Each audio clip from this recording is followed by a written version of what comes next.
Yeah, my kid's in a booster seat. He was ready to move up. He is ready, right? Her car seat looks like the right size. There are probably rules on when to move up to a booster seat, aren't there? Rear facing, forward facing. I think I have it right. Car crashes are a leading killer of children 1 to 13. Are your children in the right car seat for their age and size? Don't think you know. Know you know. Go to safercar.gov/the-right-seat. I know my child's in the right car seat, or else I wouldn't get in the driver's seat. Brought to you by the National Highway Traffic Safety Administration and the Ad Council. You don't usually get a stock tip from a 16-year-old, but I'm here to tell you about a different kind of stock. It's called Better Futures, a stock for social change that's not about making money. Instead, you invest to help students like me go to college. This is beyond a simple donation. It's the opportunity for America to invest in its kids and take an active stake in the future of the country. The return on your investment isn't money. What you get back is knowing you protected our potential. So one day, that potential can grow up to become surgeons and architects, executives and engineers, people who could change the future just by being a part of it. My name is Alicia, and I am your dividend. Invest in better futures with UNCF. Visit uncf.org/invest. A mind is a terrible thing to waste, but a wonderful thing to invest in. A public service announcement brought to you by UNCF and the Ad Council. This is Nnamdi Asamoah. I play football for the Philadelphia Eagles, but what I do off the field with United Way might be more important. I'm a volunteer tutor and mentor. Why? Because over 1 million kids a year drop out of school, and that's not okay. It takes 12 years to create a graduate, but it takes about the same time to create a dropout. And the difference between a child becoming one or the other could be me, or it could be you. Studies show that if we get to these kids earlier, their chances are better. And kids who read well by 3rd grade are more likely to graduate. So join me in United Way. Suit up and take the pledge. Become a volunteer reader, tutor, or mentor. Because when a child succeeds, we all succeed. Give, advocate, volunteer, live united. Take the pledge at unitedway.org. Brought to you by United Way, the Ad Council, and the National Football League.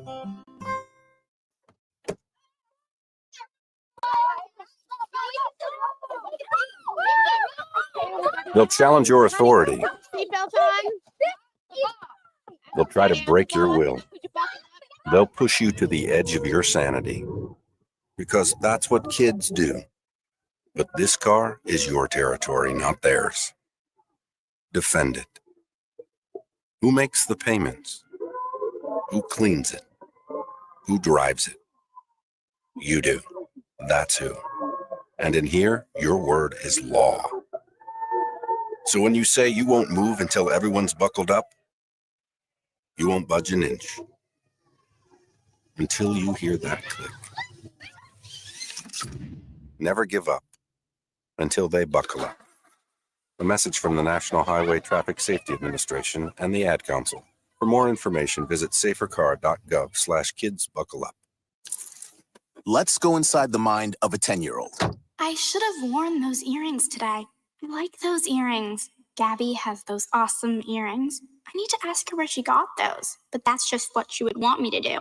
I'll have Michaela ask her for me. Buckle up, Sarah. Yeah, but then Michaela will be like, why don't you just ask her yourself? That's just like Michaela. Sarah, buckle up. Michaela's such a great name. I wish I was called Michaela. There's like a dozen Sarahs in my class. Hey, we're not hitting the road until you buckle up, honey. Oh yeah, seatbelt. I forget sometimes because my brain is like busy, you know? I wonder if there's pizza at school today. Sometimes it can be tough to get through to your kids, but it's not impossible. Always make sure they're wearing their seatbelts, even on short drives. Remember, you have the keys, you have the power.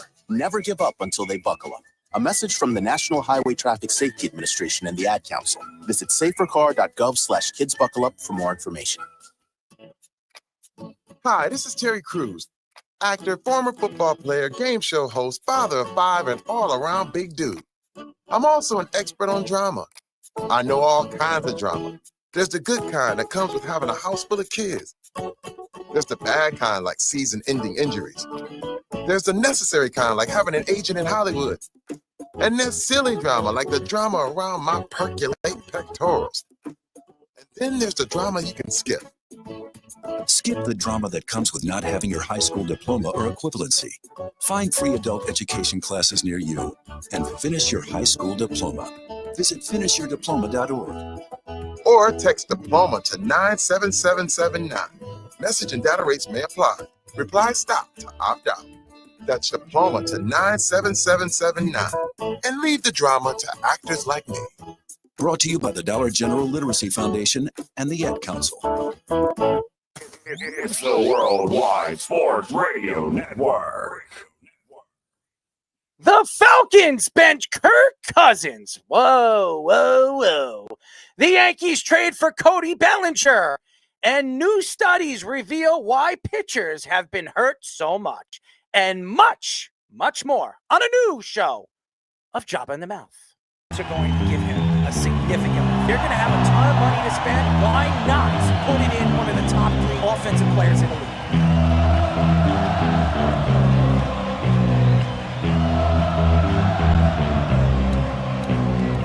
We're going to be looking at Aaron Judge and saying that he can't win the big game. Michael Jordan said, I played 82 games. You don't see LeBron doing that. This is a game where you got to go perform. I told you, Giant fans, that Saquon Barkley and this morning. I'm gonna fight them all. A 7-nation army couldn't hold me back. They're gonna rip it off. Say whatever you want about Patrick Mahomes. He's the best quarterback in the NFL. Really? And I'm talking to myself at night because I can't forget. And back and forth through my mind behind a cigarette. And the name is coming from my eyes. And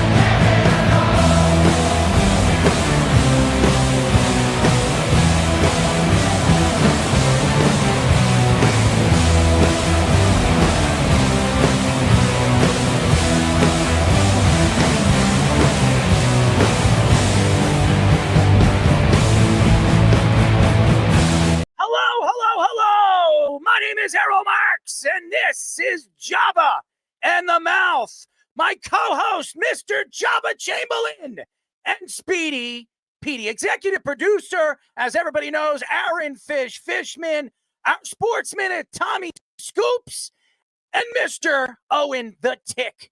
Well, Rickner, as we always know him. He's going to be doing many, many different things as he does the back end of our show. Remember, you can go to our website at www.worldwidesportsradio.com. Check out all our shows throughout the week, including Jabba and the Mouth, every single Mondays and Wednesdays at 7:30 p.m. All you have to do to tune in and check out our local listings for all our shows is go to our website at www.worldwidesportsradio.com. And ladies and gentlemen, you can call us, as we always put this up for all the fans. You can call us at 631-672-3108.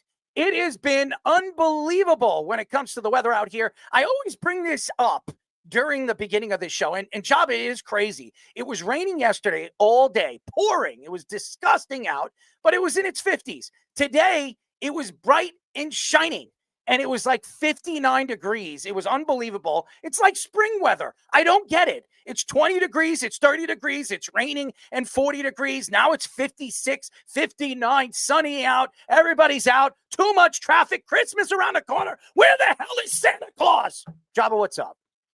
Nada. I mean, you guys sound like you have the same bipolar weather that we do. It's like, oh, it looks nice out, but it's freezing. Oh, it's raining, but it's 55. So I know how you feel on that one. You never, and like we always say in Nebraska, wait 5 minutes and it'll change. So I get that feeling. But yeah, no, it's staying a little bit chilly here. So it's kind of the Christmassy spirit. But yeah, traffic and some stores are just a disaster. I'd rather get my prostate checked. Like, they're unbelievable. I had that 2 weeks ago. Been done to me. So A little Yeah, thumb I mean- action, Speedy. Show him. Yeah. A little thumb. All right. Give him a thumb. Wes is probably coming on, so we're good. Yeah. There it is. Give him a little smack. Give him a little smackaroo. No, you I'm know? not embracing it. You got to give it a little push. Give it a push. Push a little. Push. There you A go. little closer. You gotta get that thumb a little deep. You know, that's where it is.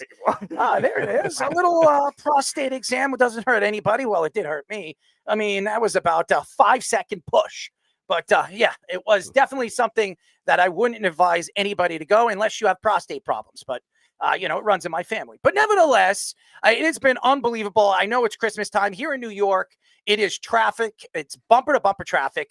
I live right by the Smith Haven Mall. So it is, honestly, there is no way in and there's no way out. So if at between 5 and 7 o'clock, if you think by going to the mall, you're going to be able to pull out of the parking lot and get wherever you need to go, good luck. You're going to be sitting for about 2 hours. It is horrible over here. And this is Long Island. This isn't New York City. This isn't Brooklyn. This isn't Queens. And this is really all because of the holidays. You have Christmas, and then you have obviously New Year's, which everybody can't wait for. I don't know why, because then we're going into 2025, and I'm just getting older, as everybody knows. But hey, you know what?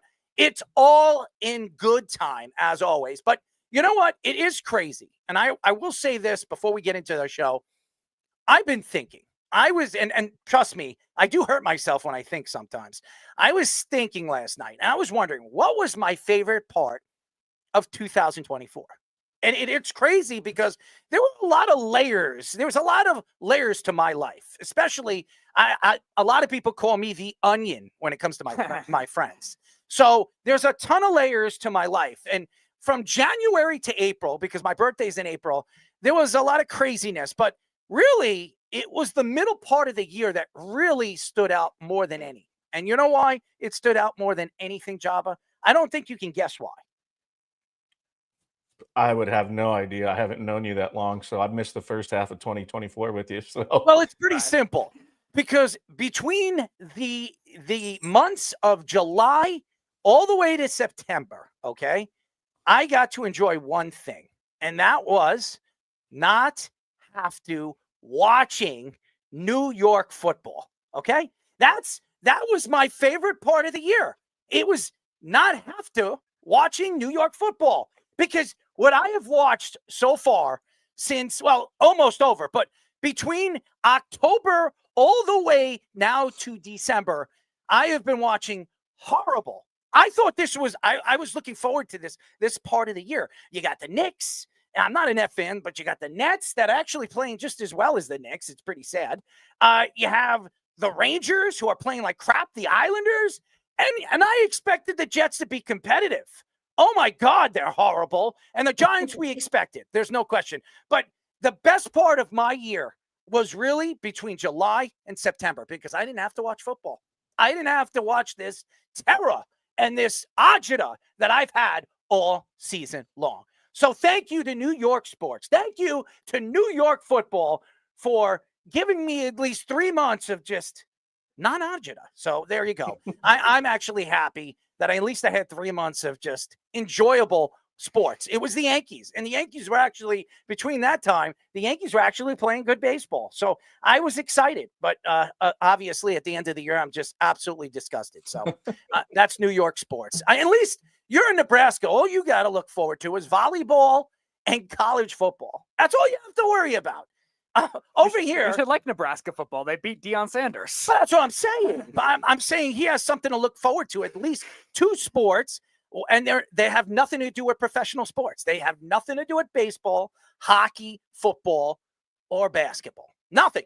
So he didn't have to deal with any of that. I had to deal with that all season long, and I'm continuing to watch this garbage of a New York sports city. So there you go. They got the pride of college baseball, though. So they host the College World Series every year. There you go. At 8:30, we'll be talking to Sports Illustrated writer Jimmy Traina from the Yankees, NFL, and NBA, and he's going to talk a little wrestling because I know Jabba likes his wrestling. So Jimmy Traina, he has a lot of wrestling thoughts, so we'll have him on the show. I'm sure all the wrestling fans are going to enjoy what he has to say. Would you be able to do a celebrity wrestling match like our friend Ovi did with the celebrity boxing last week that he was telling us? I'd give it a whirl, man. I've loved it since I was a kid, and I've gotten to know some guys that. I think you're better off it. doing mixed martial arts. I think Jabba because you can poke people's eyes out. I think you can, if you're laying on top of somebody, I think you can hide what you can really do to them if you're laying on top of them. I think you're better off doing that than boxing. I honestly would think that. Jabba, he'll hire you just to go after Jake Paul's eye. Or bare knuckle fighting. That's good. Or slap boxing. Oh, yeah. That's good. Oh, you want to know something I literally discovered earlier just scrolling what's great is there's an ultimate dick kicking league. Oh God. Ooh. Oh God. Does that have anything to do with horses or bulls kicking? No, it's like the slap league. You stand right in front of the dude and just give him all you got. I'm not doing that. No chance.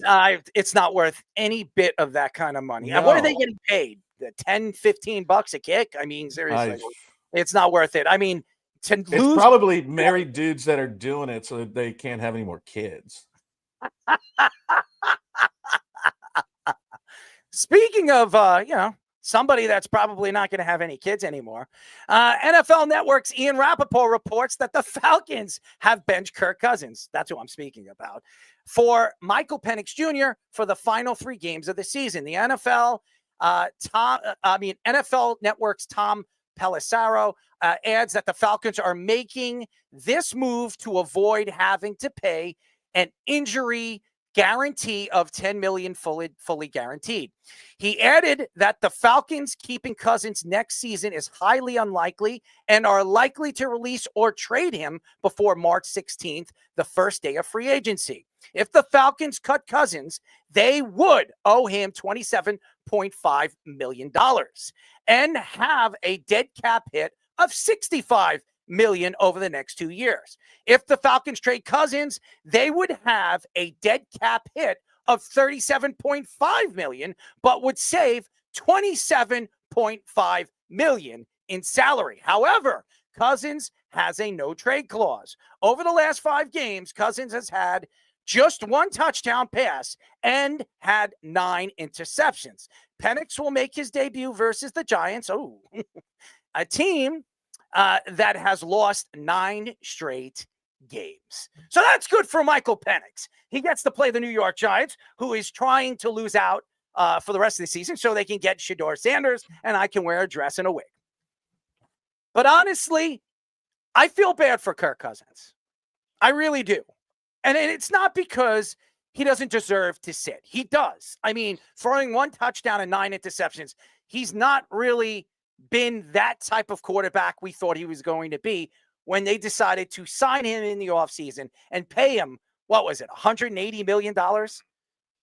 But the problem right now is the Falcons are going to put them and strap themselves with a contract that it's going to be very costly for the next 2 years. And it's going to strap them, even if they trade him, even if they move him, they're going to owe him almost $40 million. So, again, you sit here and you wonder, where are the Falcons if they do trade a Kirk Cousins? And where does he go? Because how many teams are going to trade for Kirk Cousins and give probably a 4th-round draft pick for him? Because that's all he's going to be worth. If he had a good season, Kirk Cousins probably would have got a 2nd, or maybe, I wouldn't even say a 1st, a 2nd or a late 3rd or early 3rd-round draft pick. But nobody thought that Kirk Cousins was going to get traded even next year. And the reason why is because they strapped themselves with guaranteed money that they had to pay him. But now you look at the Falcons are going to miss the playoffs more than likely. I mean, they're still kind of in it, but not really.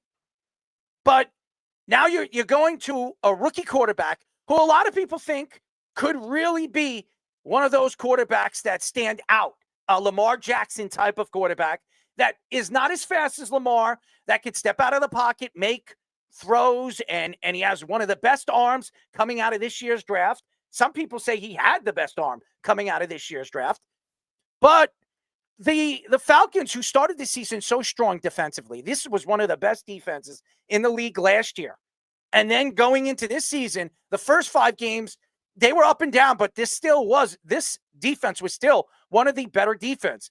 But over the last 5 games, they have fallen off. Their secondary, which has been much better than it was 2 years ago, has fallen off. They added Bates last year. He completely changed that secondary.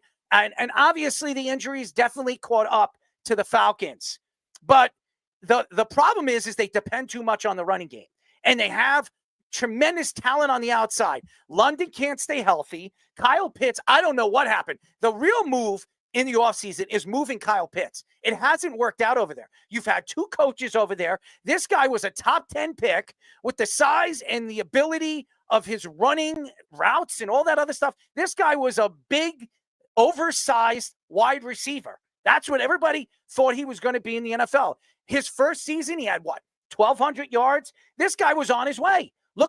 If you look what Brock Bowers is doing this year as a rookie, that's exactly what Kyle Pitts did in his rookie season.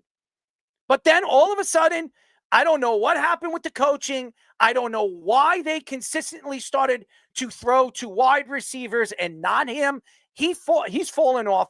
He has been a no-show every single week over the last, I would say, 5. He's caught how many touchdowns in the last 7 weeks? I think 1. It's not good right now. And again, going back to the Falcons, they need to have some kind of something to look forward to next year. And Michael Penix is the guy. If he wins this week and he puts on a show and he wins maybe 2 out of the next 3 games, because how many games are left? 3 games. So if he wins 2 out of the next 3 games, that's something to look forward to next year. Now you have your future quarterback, and now you can build in the draft. You can either go after a wide receiver, you move up, you bring in another tight end, you trade away a tight end, or you make some trades in the offseason to make this team better on the outside. This team still has one of the best running backs, one of the most explosive running backs in all of the NFL, Bijan Robinson, as we've seen all season long, and they have good secondary backs. It's not like they don't have a real overall good running team. They are a great running team. I think the mistake that they made in the offseason is bringing in Raheem Morris. Okay? Raheem Morris is not a winner. He has never been a winner. Now, he's a good coordinator, but as a coach, we've seen what he has done in the NFL. It hasn't been good.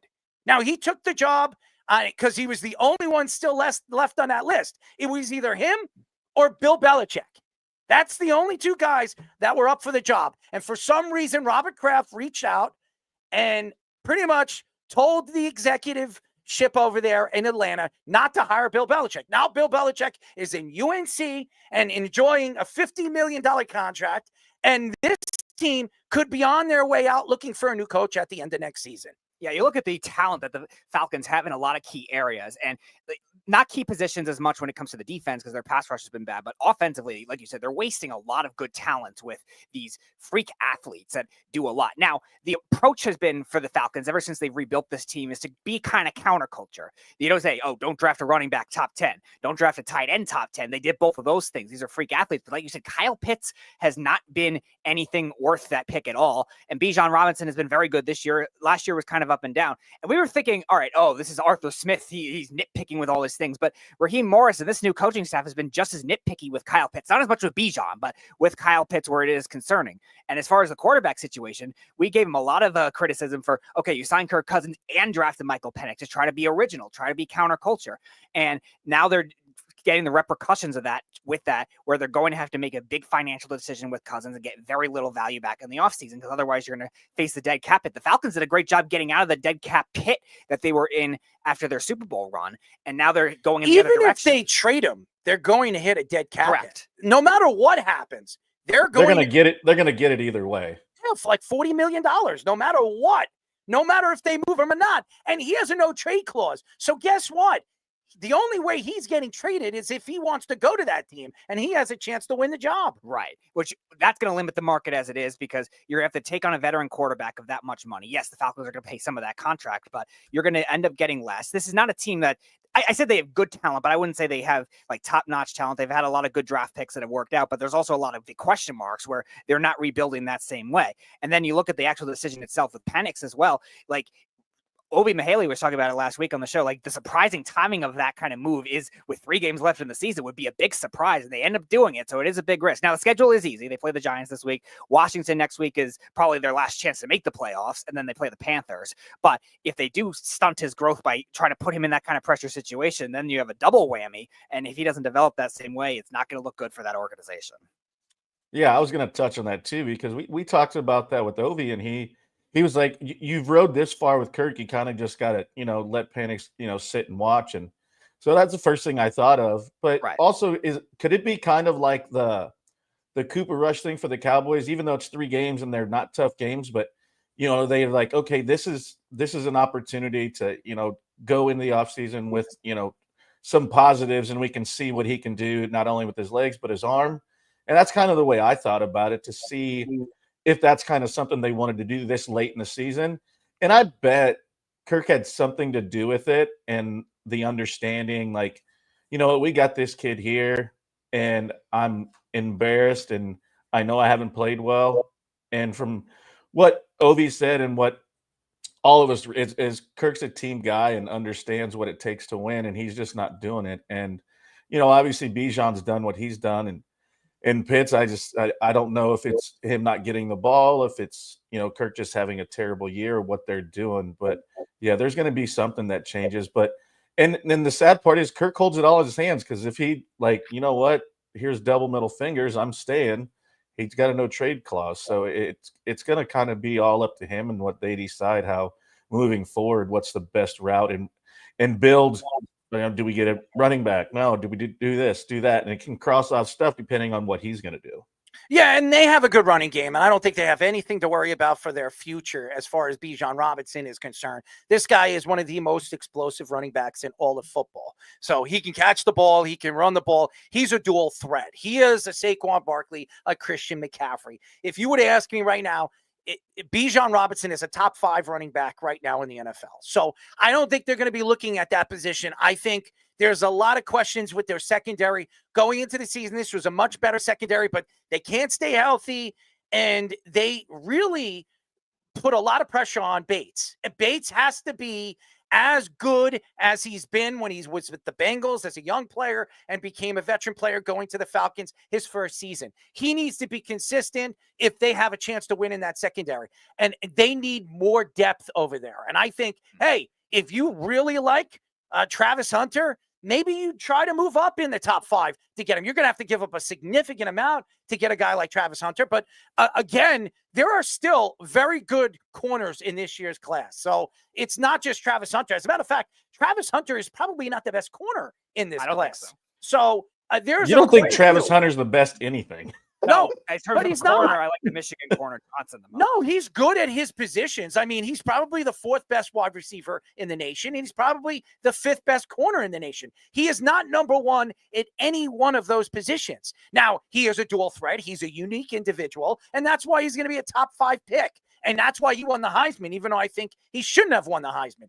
But nevertheless, you're looking at the position that Atlanta is in. They have a good pass rush. They added some good pass rushers in Judon, Matthew Judon from the Patriots. They have a good defense. It's just their secondary has broken down in the second half of the season. And if they can't keep the teams at least to 20 to 21, they don't stand a chance. Even with Kirk Cousins, as we've seen, Kirk Cousins falls behind and then forces balls in windows that he can't get him in. So he's not the same quarterback. He's not a young quarterback anymore. This guy's 36, 37 years old. He's at the tail end of his career. He can still throw the ball. And the only team that really comes to mind right now on where he could be traded if he waives his no trade clause that is going to be looking for a quarterback in the offseason is the New York Football Jets. That would be the only team. And I'm going to tell you why. Because the Jets were actually interested. They were actually interested in Kirk Cousins a couple of years ago. So now that Aaron Rodgers could be on his way out, he could be going to Vegas or wherever he's deciding to go. And he's already said that, well, he's not sure if he's staying or he's going. He's probably not staying. Well, if they need to bring in a veteran quarterback to start the season and draft the quarterback to sit behind him, well, then maybe Kirk Cousins would make a lot of sense. But does he want to go to the Jets? Right. That's the question.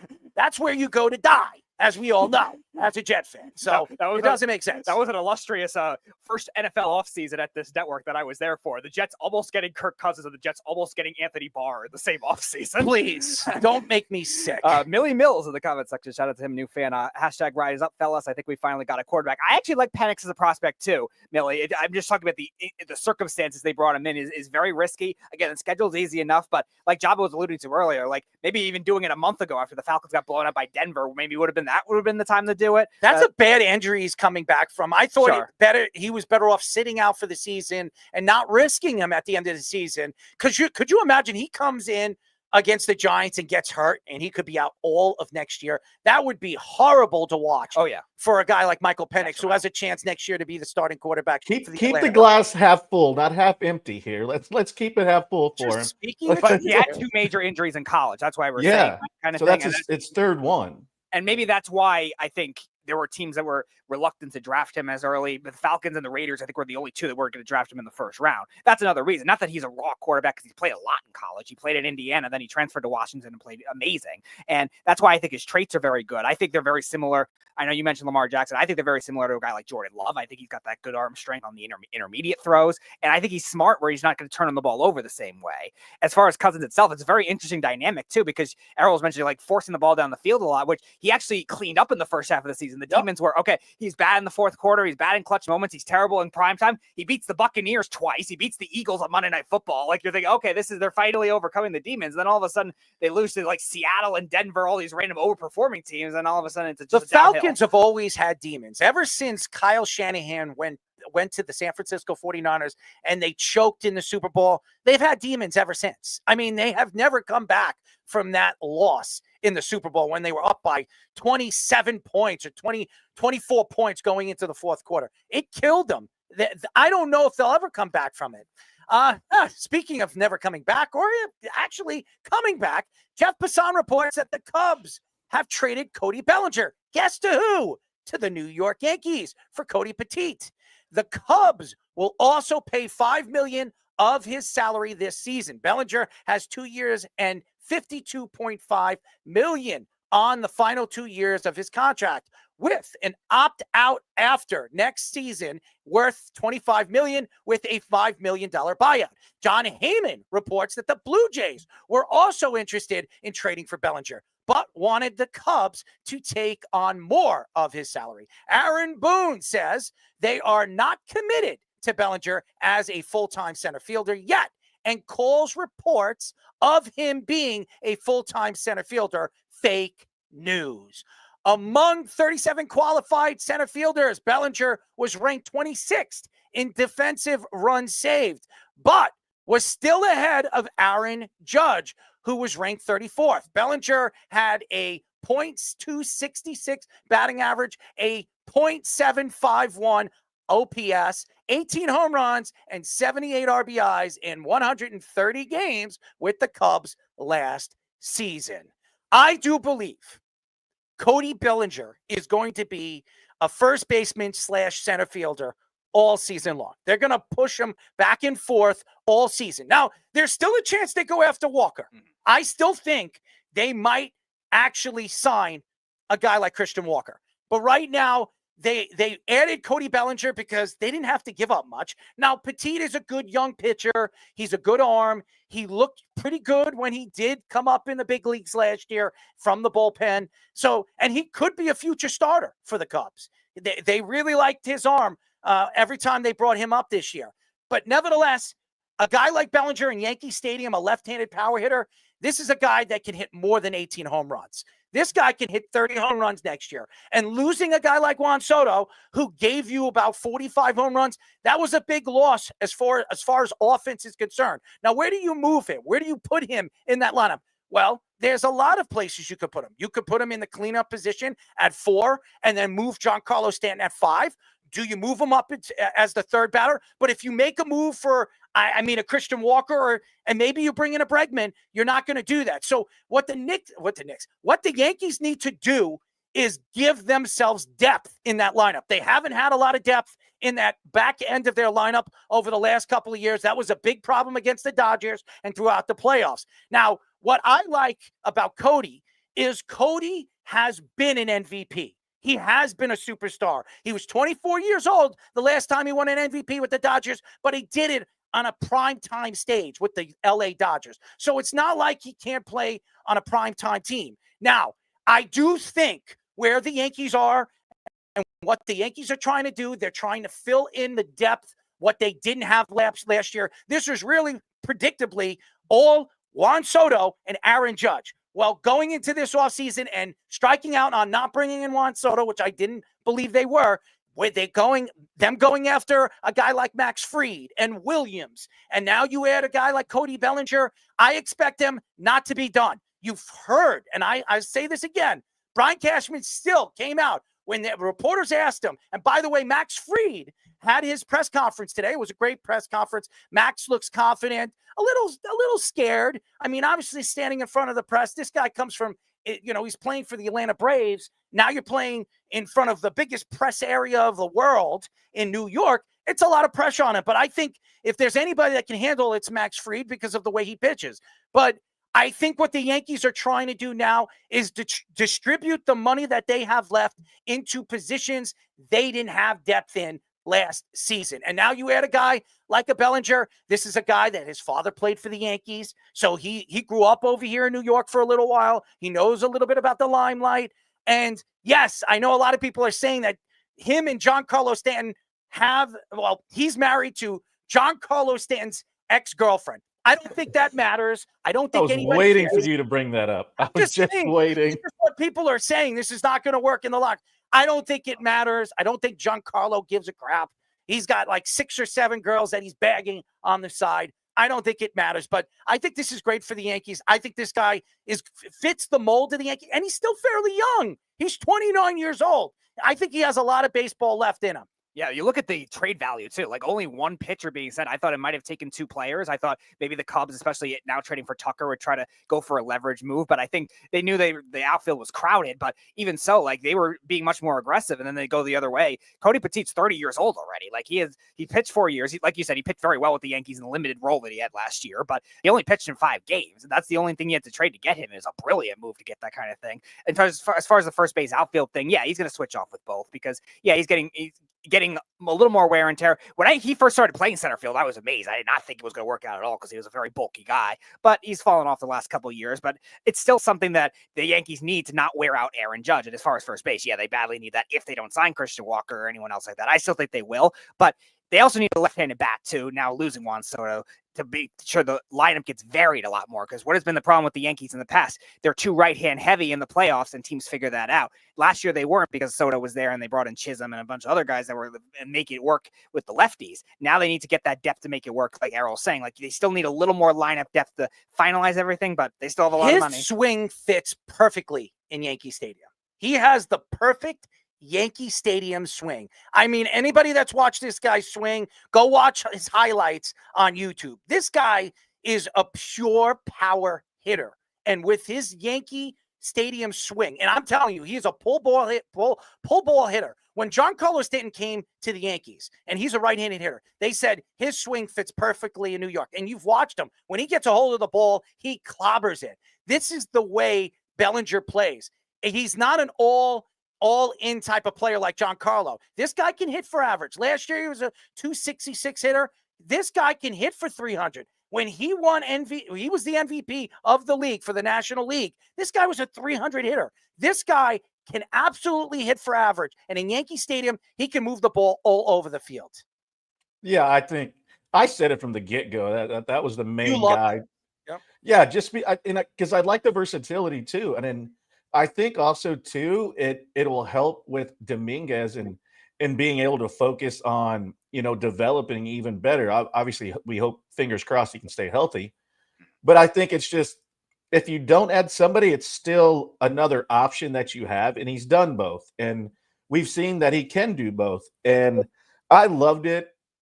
And, I said it was a blessing in disguise, I think, because now we've got Fried, Devin Williams, and Bellinger, and not even close to what we would have paid Soto for 1 year. Granted, I'm not taking anything away from Soto, but when you can add the bits and pieces that they needed to fix, and I don't think I said 4 names, and I said 3 out of 4 is probably going to happen. And I'm Devin Williams.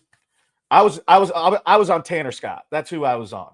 Okay. But I'll take Devin Williams. And I think he has something to prove too.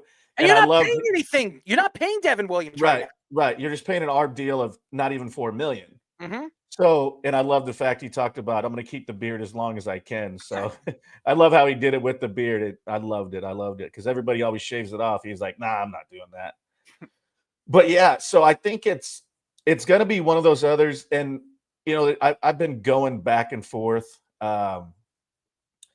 with, do you take an older guy with, 1 or 2 years, and Santana's came up, was a teammate of his in Cleveland, and switch hitting, good bat, won his first Gold Glove at 39 or 38, one of the two. So he can pick it over there. Gives you another left-handed swing as a switch hitter. I would love Christian Walker. I mean, in a perfect world, I would love that, and that would be the 3 out of 4 that I said. So hopefully, fingers crossed, it happens. So I can act like I know what I'm talking about. But I think what they've done so far is put him in the right spot. I love listening to arguments like, are they better now than they were with Soto? You can't answer that question. Ask me that question at the end of next year, and I'll tell you whether it was or not. So that's just a tough one to do. But I think Christian Walker's swing plays too. Obviously, having another left-handed bat and not be so right-hand heavy would be nice. But what I love about the Belli, we didn't have to. We gave up some money and a 30-year-old guy that you don't know where he's going to fit. And thanks to my girl Langs on Sports. If you don't follow her on X, Twitter, whatever you want to call it, Sarah Langs, she's brilliant. Yes. And so she drops crazy knowledge all the time, and she's an absolute sweetheart. It's the first time anybody's ever been traded for their same name in the history. Really? Yeah, first. Cody. So I was like, Belli, wow. yeah, it's the stuff she drops is tremendous, and it's great. So shout out to her. And she did tell me there was another Jabba that actually played professional baseball. You know what's so interesting, and there's a lot of stuff that we have to get into, but you know what's interesting about the Yankees that I've really loved to see them do this offseason is they didn't go all in on the superstar. They didn't just say, you know what, we're going to put all our eggs in that basket. If we strike out, then we're done. And the Yankees had never been that way. Now, when George was alive, they would be all in on the big bopper and still be all in on a Devin Williams, all in on adding a Cody Bellinger. If George Steinbrenner was still running this organization and this team, I guarantee you they would have landed Juan Soto, Christian Walker, and whoever the damn guys that were available that fit the Yankees and where the Yankees culture was going to be this coming season. But nevertheless, I love what the Yankees did here. I don't think they're done. I still think they're going to add a third baseman, either by trade or signing. Everybody keeps talking about Bregman. I don't want Bregman. He's going to want a long-term deal, and you're going to have to pay him. I know nobody wants to hear this because they think Nolan Arenado is done. I do not believe Nolan Arenado is done. I think Nolan would be perfect in Yankee Stadium. He'd be a great leader in that locker room with some of the young players that they're bringing in right now. It could absolutely fit moving forward. Now, again, first base is definitely a question. If they move Cody Bellinger there for a full season, then it's not a question. But what are they going to do in the outfield? Is Dominguez going to stay healthy all season long? We have not seen Dominguez stay healthy since he's been called up 2 years ago. This guy has been up and down, up and down. You cannot trust that Jason Dominguez is going to be 100% healthy this year. And you cannot keep Aaron Judge at center field all season long. You saw what happened in the World Series. I think he was just tired. I think Aaron, I don't know if anybody understands how much pressure it is when you're a career right fielder. And then for the last 2 seasons, you're out there in center field and you're not making any errors. In the biggest time at the biggest stage, you make the biggest error in your career. So it's sad. It really is. But that doesn't mean that wasn't the main reason why the Yankees lost in the World Series. It was just something that really stood out in the World Series. But hey, the Yankees are still making moves. And as a Yankee fan, you should only be happy that they're willing and able to do so. question, Jabba, before we move on. Who is the other Jabba that played in baseball? I'm curious now. Was he in like the 1800s or something? You're muted. No, he was independent guy from Chicago, Okay. Jabba Farrell. He's 30 Jabba years Farrell. old. So I know nothing about him. I followed him to see if he would say something. So I don't know if it's real or fake, but it was interesting. I know some other kids that are named Jabba, but I've never. I mean, because he's only 8 years younger than me, so I'm pretty sure it wouldn't be because of that. You know, you should have your own Bobby. You know what the babies suck? They call them Bobbies. Jabba Bob. Jabba Baba. That's what you should call it. The Jabba Baba. That's what you call them. We call them pacifiers. No. They call them Bobbies over here. A lot of moms call them. Where's your Bobby? Where's your Bobby? So we'll call them Jabba Baba. Passies here. Hey, listen. I have a new piece, a new merchandise. We'll call it the Jabba Babas, and we'll sell it to babies, and we'll put our logo on it. You know, maybe we'll shape one out of Speedy's nipple. What do you think, Speedy? Never. You sound like a frat boy. Major League Baseball released a 62-page study on pitching injuries this season, emphasizing major injuries to pitchers like Shane Bieber or Spencer Strider very early in the season. The study mentions pitchers going after higher velocity being the number one problem and thinks player development at a younger age has overworked players. Other factors that were mentioned, including pitchers going for better movement and spin and using maximum effort more often than previous years. The study mentions that COVID break as a factor, as over 200 pitchers per season in both the majors and minors have had UCL injuries from 2021 to 2024. There was nothing conclusive on how the new rule changes, including pitch clock, impacted these injuries, and said the slower pace of play led to pitchers throwing with maximum effort more often. Advancements in surgery and technology have also given some pitchers a false sense of security, causing them to throw with more maximum effort when they're younger. The study interviewed over 200 people, including former pitchers, trainers, surgeons, and agents. I mean, honestly, what is going on in professional baseball is pretty simple. The reason why a lot of these pitchers are getting UCL tears and they're out shoulder injuries is because they're throwing 104, 105 miles per hour. Those are the facts. I mean, when Jabba was playing in the game, if you were throwing 100 miles per hour, you are throwing the ball really, really hard. You're one of the hardest throwers in all of baseball. In the 90s, I don't know if anybody's seen the movie The Rookie, okay? He was throwing 96 miles per hour. An average major league pitcher in the 90s were throwing between 94 and 96, okay? So just think, the rookie, he at some points he was throwing 98 to 96, and this guy never pitched in the minors and never pitched in the majors until he got his major league or minor league contract. Baseball has changed. Obviously, the training has changed. The philosophy of science has changed, as we've seen. We've seen what Trevor Bauer and his father has created when it comes to fixing and teaching people and pitchers how to throw a ball, how to not put tremendous spin on the ball at such a young age. And remember, and Jabba, you know this more than ever, and more than any, because you were a pitcher in baseball and professional baseball for all those years. You don't start throwing a curveball until I think the age of 10 or 11. They don't want you throwing a curveball until you're in your almost close to your teens. Why? Because it puts a lot of torque on your shoulder. It puts a lot of torque on your elbow. The game has changed.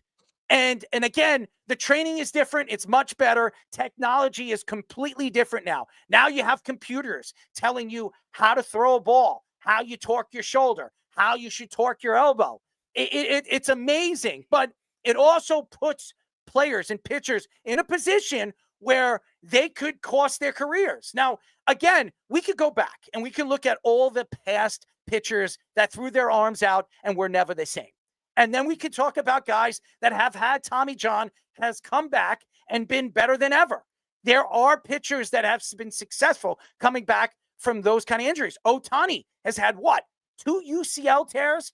I think it's actually, this is his third, right? I'm not. Well, I'm not they technically didn't call this one Tommy John. Technically. Okay. So he's had 2.5 tears in his UCL. So, and he's come back and he's been a pretty good pitcher. We have seen guys come back and pitch very, very well. Jacob DeGrom tore his UCL in the minors. He came to the majors. He was one of the most dominant pitchers for 6 years. You couldn't touch the ball. He had the best changeup I've ever seen. Jacob DeGrom's changeup is one of the most dominant. Johan Santana. Yeah. Remember Johan? He came back from an injury, still was a really good pitcher. There are pitchers that come back from injuries of that magnitude and still are dominant pitchers because you have to know how to pitch. If you're just a power pitcher, we have seen guys, some of them Mets, and we can go to one of them. Yep. Actually, 2 of them. Many of them. Noah Syndergaard being one that really stood out to me more than ever. This guy they called him Thor, okay? Remember? He was throwing, 95-mile-per-hour sinkers or whatever the hell he was throwing? He had a 93-mile-an-hour changeup when he was younger. I mean, it was unbelievable how hard he was throwing these changeups and these sinkers. And fastballs were going over 100, 101. But as soon as he tore his UCL, he was a shell of himself.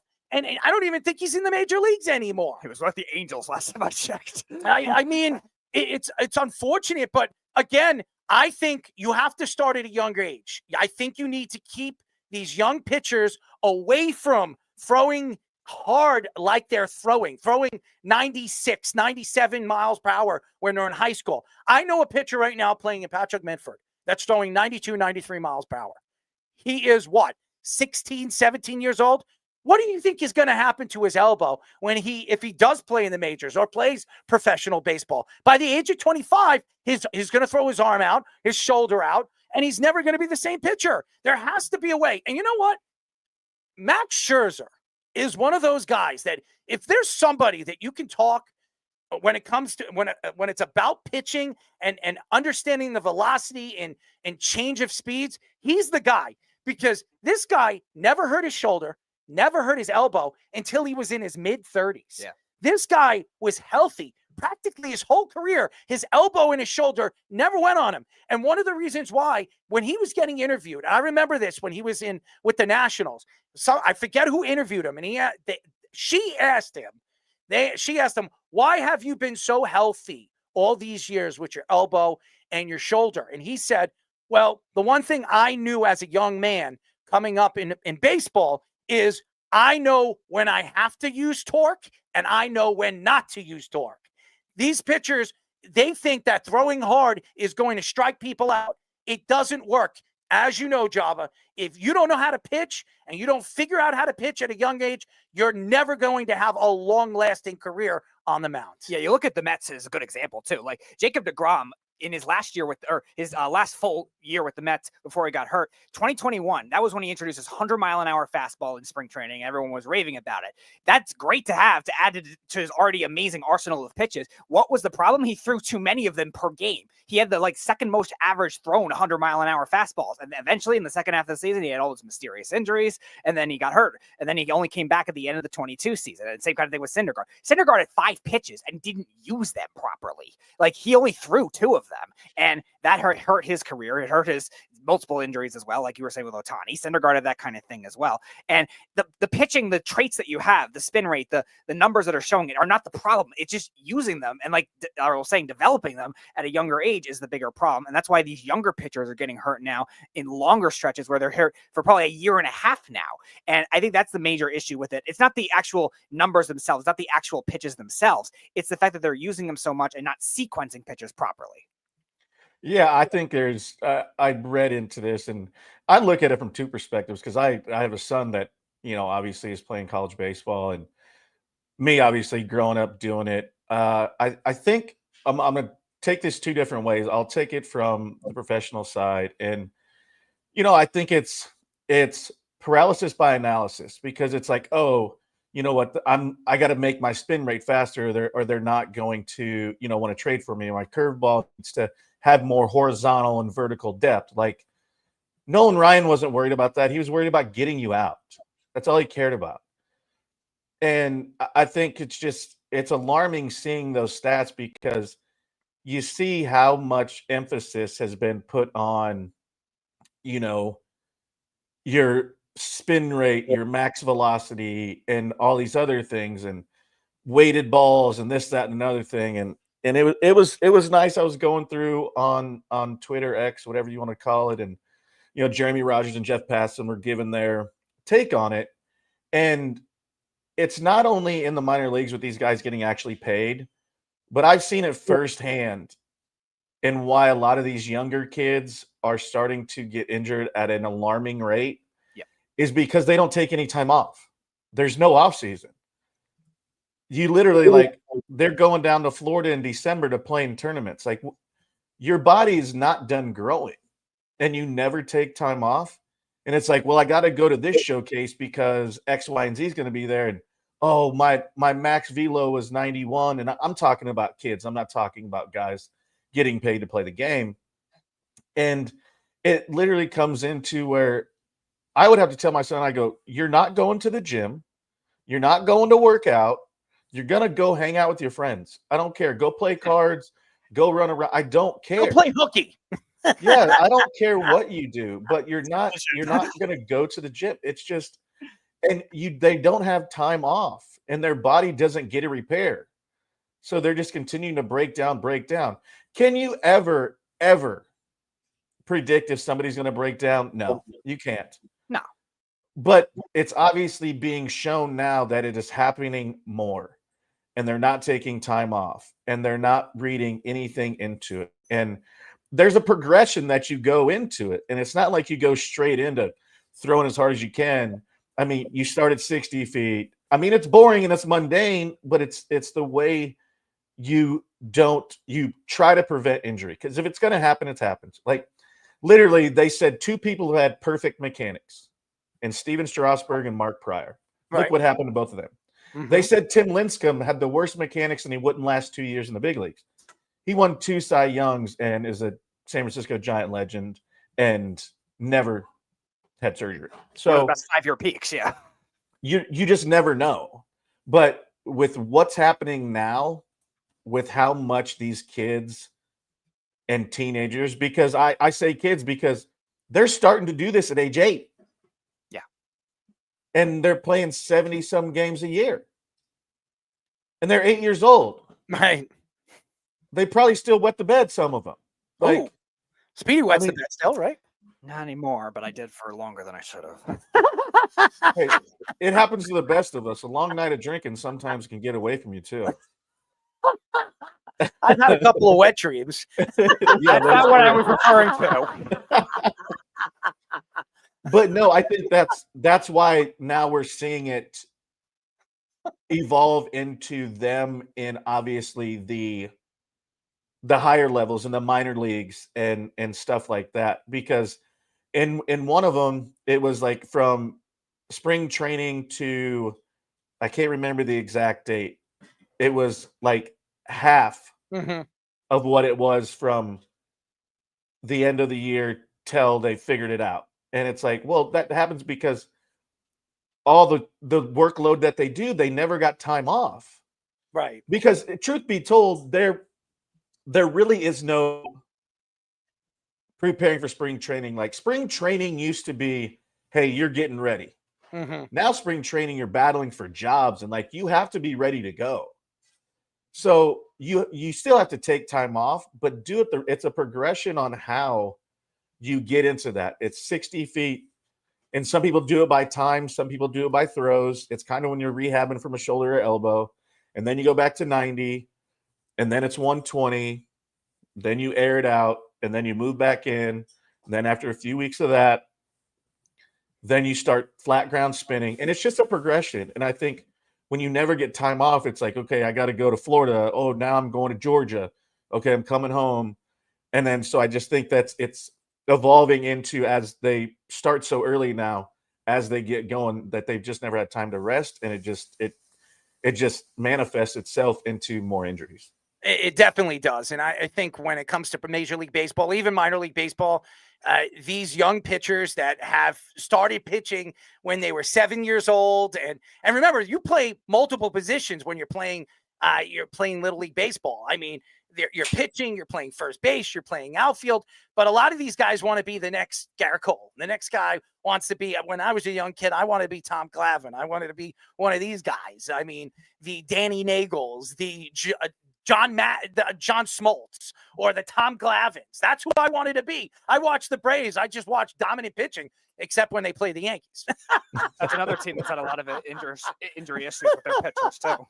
Them and the Orioles, probably. But yeah, so when you're a kid, that's what you want to be. You want to be a pitcher, and you see what these pitchers are making right now. I mean, it's ridiculous. Their pitchers are just as important as a quarterback is on a football field. It is such a very important position to have. If you have a dominant pitcher and he can keep you under 2 in a playoff game, well, he gives you the best chance to win. And that's why bringing in a guy like Max Fried, and you have a guy like Garrett Cole, and you have back-to-back guys that can pitch dominant, when it comes to a lefty, righty, lefty, that's what you want. And again, Major League Baseball, they're looking into this. They're worried about some of their star pitchers just as much as in the NFL, they're worried about the quarterback position. And that's why they're making all these new rules to help the quarterbacks, aka Tom Brady and everybody else. The Tom Brady rule, the Peyton Manning rule. I mean, for years, they've tried to find ways to protect quarterbacks. Why? Because if your star quarterback goes down,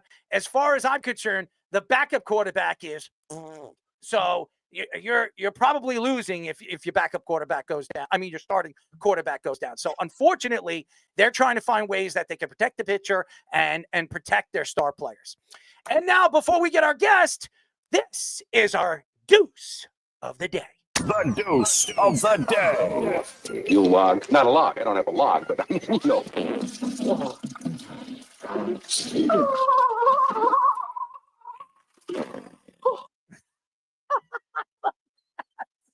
And our deuce of the day goes to the NCAA coaching spree of money. And here's the reason. I will say this. For all you fans out there that are sitting here and watching all these coaches make the money that they're making, just think about it. Kirby Smart is making $13.5 million a year. Dabo Sweeney is making $11.5 million a year. Steve Sarkisian is making about $11 million a year. Lincoln Riley's making $10 million a year. Ryan Day is making $10 million a year. And now you see a guy that's never really coached college football in UNC, and that is Bill Belichick, making $10 million a year. This guy hasn't coached in over a year. The last time he coached college football was 40 years ago. And this guy just got $10 million from UNC. Now, the name stands out. Could be arguably the greatest coach of all time. The money that is going to these coaches is absolutely outrageous. Now, I understand because of the name and their recruiting and the ability to go after the big-time star. That's great. Nick Saban was making what? $14.5 million before he decided to step down and retire because he was so upset that the NIL deal was giving these players millions and millions of dollars. It's pathetic. It is really pathetic. The NCAA have to clean this up. And I don't know if they can, because you see it. I've heard in the grapevine, Jim Harbaugh. Jim Harbaugh was offered almost $15.5 million to stay over there in Michigan, and he decided to go and coach the LA Chargers. I always said LA Rams, but LA Chargers. It's a big problem right now for the NCAA. They're crying. These coaches are crying about what these players are making and the portal thing, and players can jump from one team to another. The big problem right now is where is all this money going? It's going into these coaches' pockets. I think that something needs to be done. The NCAA, the committee needs to look at this. There's no reason why Kirby Smart should be making $13 million. There's no reason why that Dabo Swinney should be making $11.5 million. This is a big problem right now when it comes to college football. What's going to be next? We're going to see the first. By the way, there was a basketball coach and from UConn was expecting in the offseason from UConn. I don't know how much they gave him, but they gave him a significant amount of money. I think it was like $12 million. Yeah, but it was way less than what they were original or what Kentucky was offering, and was way less than what the Lakers offered. I mean, just look what he just got. I mean, Danny Hurley is making like $12.5 million as a basketball coach. And I'm sorry, as important it is to recruit, anybody can go and recruit.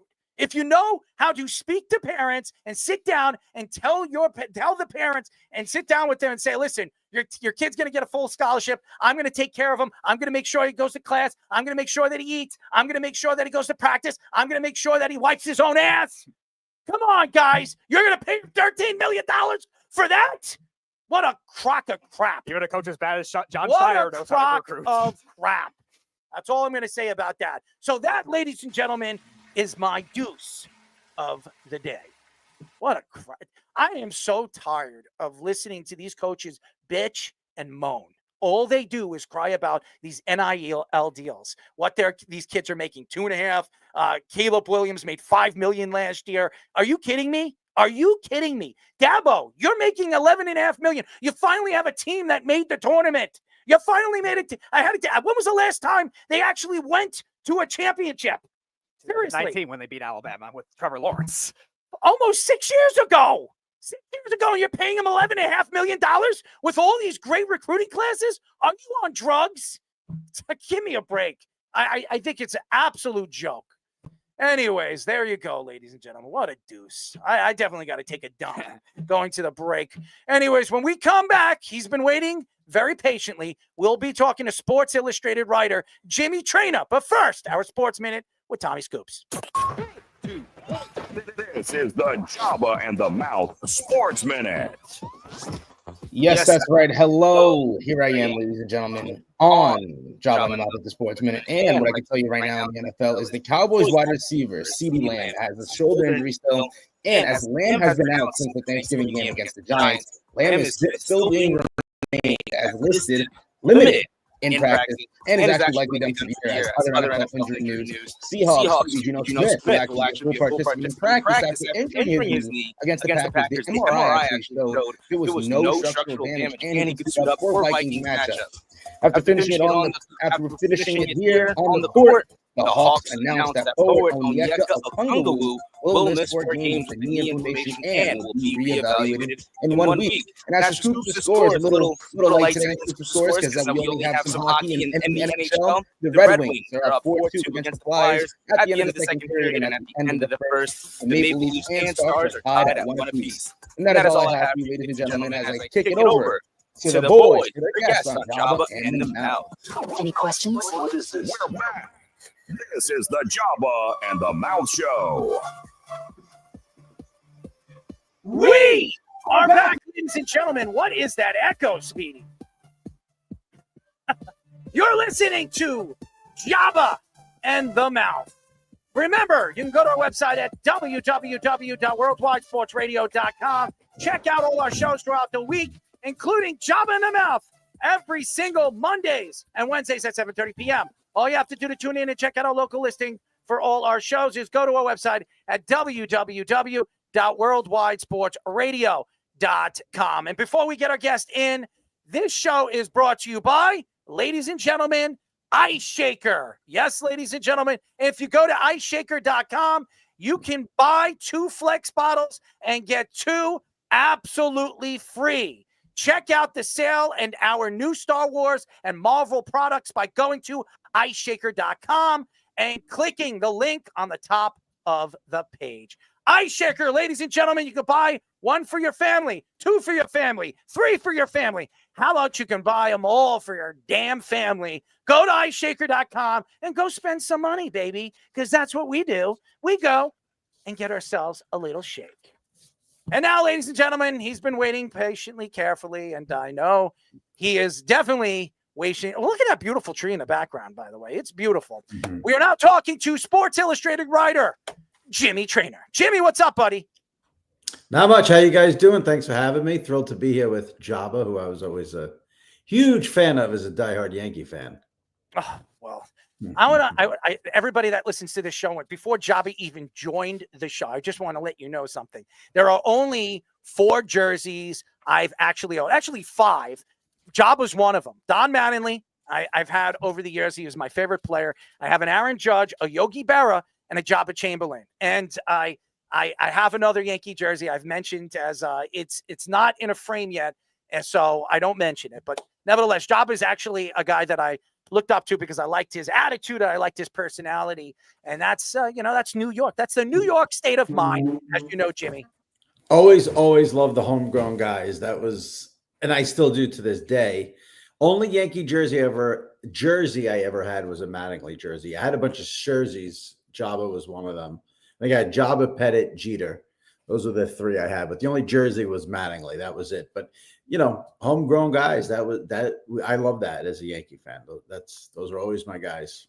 Speaking of not homegrown, Max Fried obviously was introduced by the New York Yankees today, making himself a very rich man. 8 years, $218 million. Yankee fans wanted Burns. Well, they got the next best thing. And I think Max Fried is, the best fit for the New York Yankees. What were your thoughts on the press conference as Max Fried was introduced as a New York Yankee? I didn't get a chance to watch the press conference because I was actually taping my podcast all afternoon, but I like the signing a lot. 8 years, obviously a lot for a pitcher. But I don't get as wrapped up in the money. Everyone makes ridiculous money across every sport now. So I don't, in the case of like a Juan Soto, I mean, obviously that makes your eyes pop open, but I'm fine with giving Fried what he got. I think if you have a Cole Fried 1-2 punch, you're thinking postseason, you're thinking World Series, that's going to be pretty good if Cole can bounce back to what he was a couple of years ago after the injury. So I thought it was a great move by the Yankees, necessary move.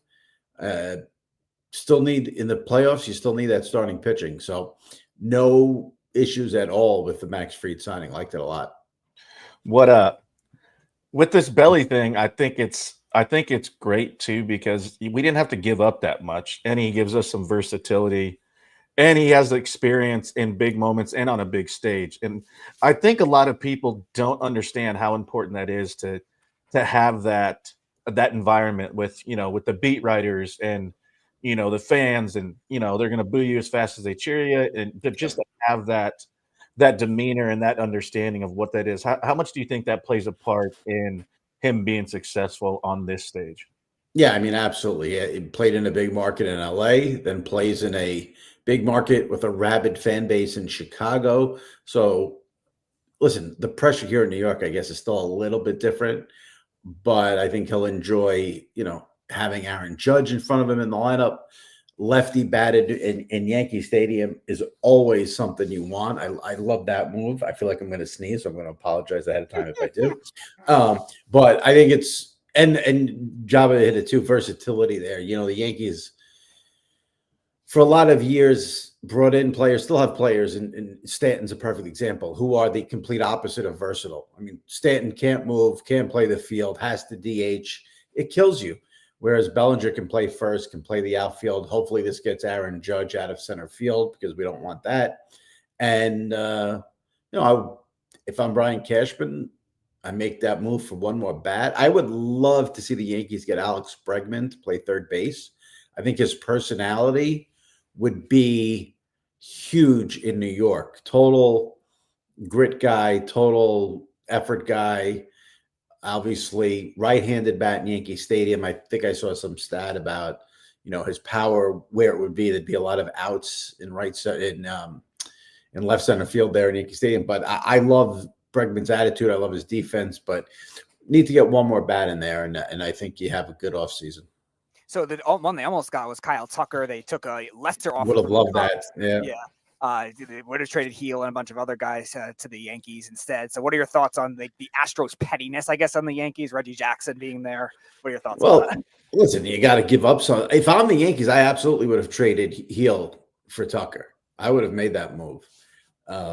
You never know. I mean, I just realized I'm saying this in front of Jabba. You never know with pitchers. You don't know what their shelf life's going to be. You don't know what their arms are going to be, if they're going to hold up. Kyle Tucker is a legit hitter, and that lefty bat in Yankee Stadium, I think, would have been huge. If I'm the Yankees, I would have coughed up what Houston wanted there, but they didn't do it. I agree with you. I said the same thing, because you never know what's going to happen, and you're 100% right. As we just talked about the report and everybody's arms getting hurt and how that affects, and who knows what's going to happen. And Tucker obviously established, great swing, fits, great outfielder. And who knows? This might be the most leverage you can have with him. But the scary part is you never know. He could go out and win 2 Cy Youngs in a World Series, and then we're all eating the shoe leather out of the bottom of our shoes. Yeah, listen, you take those chances, but again, you've got to give up something to get something. That's all there is to it. And you mentioned, and by the way, I'm sorry, not to cut you off. They didn't really give up anything to get Bellinger, though. Which no, they didn't. And that's why I was going to say they didn't have to give up anything for him. They just took on a contract. And by the way, the Cubs are giving him $5 million of that contract. And by the way, we are talking to Sports Illustrated writer Jimmy Traina. He has a podcast. He does a lot of different things right now in the sports world. So you definitely got to check him out all over. He's on X, Twitter, whatever you call it, Instagram. He's all over the place. But, Jimmy, you look at the league and you look at the transition. And again, I understand the whole Tucker thing. Everybody wanted Kyle Tucker. But guess what?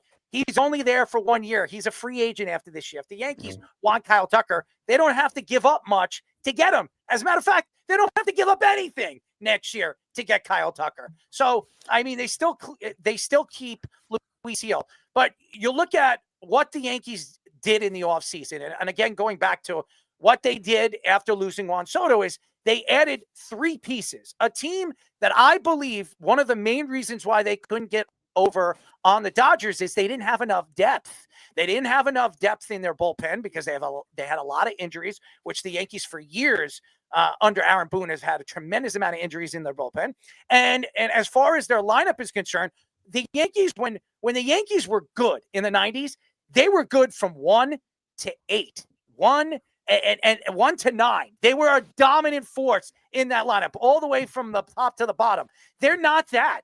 They're really high. They're very good at the top of their lineup and very bad at the bottom of their lineup. So going out and bringing in a guy like Cody Bellinger, and maybe if you had a Walker, or maybe you trade for a Nolan Arenado. I know everybody doesn't want to hear that, but Nolan's a lot better than what they had last year at third base. I mean, what are your thoughts to the Yankees spreading out the wealth this offseason? Yeah, listen, the Yankee problem last year was the lineup was not long at all. It was Judge and Soto. They got very lucky in the postseason because Stanton came alive, and Stanton had not done much for the Yankees the entire time he's been here. So that was a pleasant surprise you weren't expecting. And Gleyber Torres played well in the playoffs after being subpar in the regular season. But it was all Judge and Soto. You need to lengthen that lineup. There were too many holes. Rizzo, LeMahieu was, a problem last year, old, injured.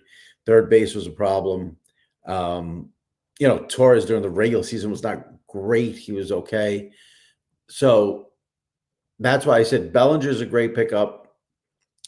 Got to get one more bat in there, maybe even 2. Plus, you have a lot of young players there with Dominguez. Be interesting to see Austin Wells for a full season. Is he the real deal? So one more bat, maybe 2, but definitely 1. And let me see the lineup on opening day. And I think it'll be much better than last year. By the way, I'm sorry to cut you off, Joppa. If you look at Cody Bellinger's career postseason, it's pretty damn good. I mean, he's not a career average hitter in the playoffs. He has 51 hits. He has 9 home runs and 33 RBIs. So it's not like this guy can't hit in the playoffs. They definitely need that depth in the playoffs. Yeah, and like I said, what you want to do in the playoffs is you want to really force your opponent to get into that bullpen early, get the starting pitcher out of there, make him throw a lot of pitches, especially in a short series, burn out the bullpen. You need a lineup with length to do that. So that was not really the case for the Yankees last season. No, and I think that was a huge part of it. So do you think in the balance of a lineup, okay, say we can't, get a big name like a Christian Walker or whatever, do you think an older, short-term, good defensive first baseman, like I'll use Carlos Santana as an example, would be a good fit? Because, you switch hitter, got left-handed, won his first Gold Glove, so obviously his defense hasn't decreased, and he can still swing the bat, and he's got great plate discipline. Played with him in Cleveland and pitched against him, and he's a tough at bat. Do you think it's better to go that direction, or do you throw all your eggs in one basket and try to go get that dude?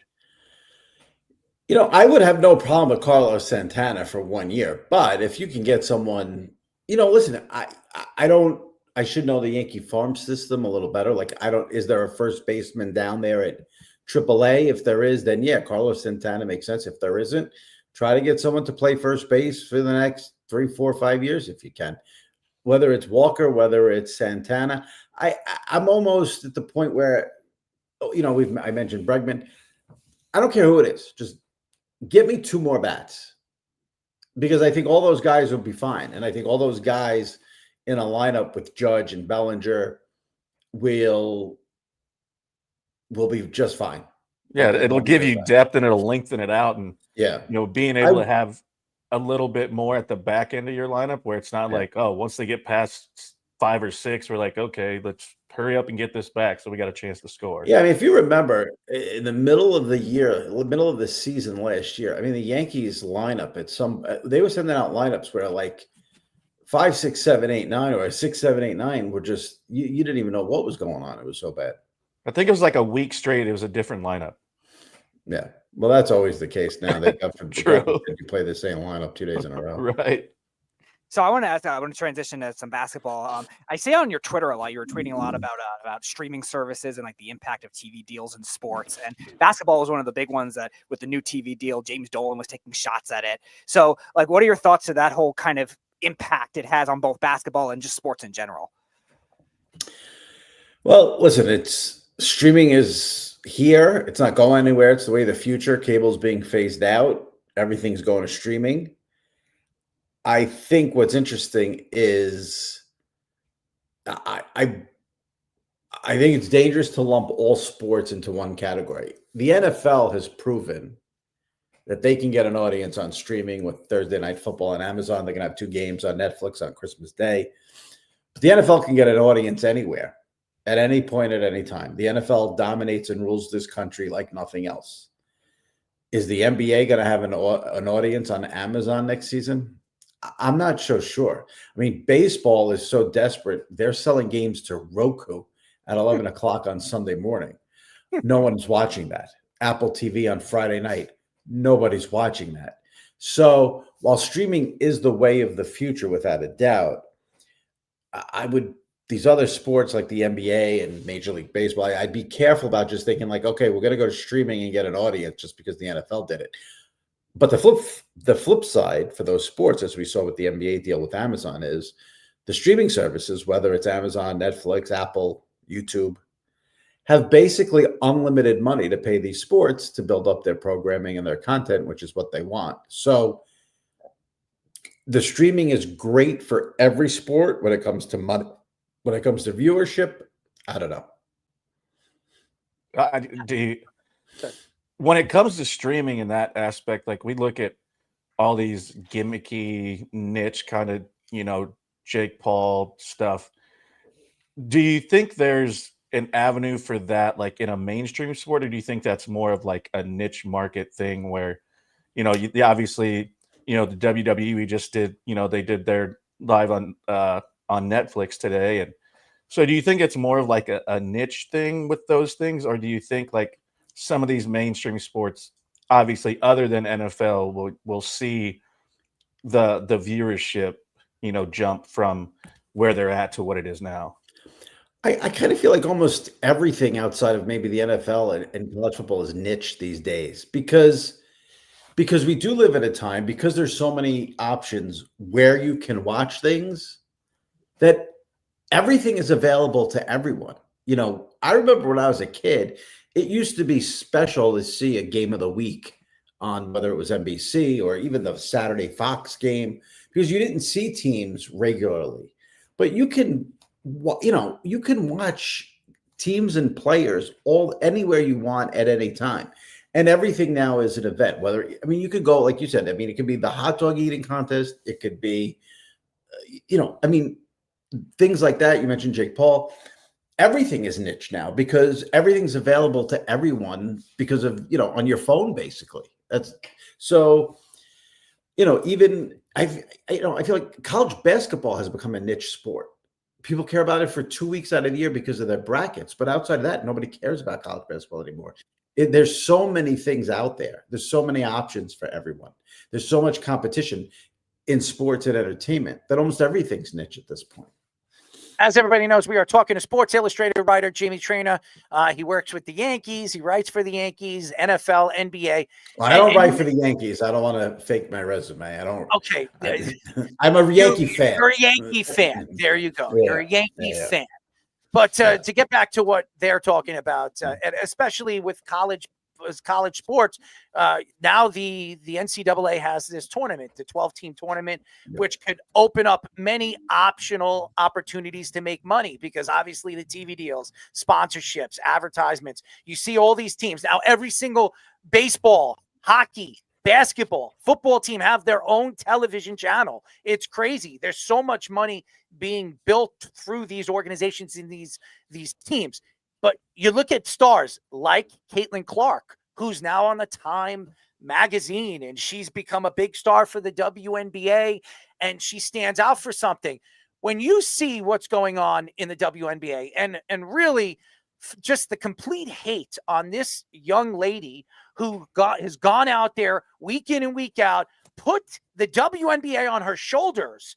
And when the United States basketball team decided not to put her on the team, when it could have helped the Olympic team, even though they won the gold medal, it could have brought more eyes to the Olympics. They decided not to put her on the team because they thought that she would be not a cancer, but thought that she would be a disruption to, the Olympics. What are your thoughts on why these young ladies or some of these, veteran WNBA players are really not giving her all the gratitude of what she's done for the sport?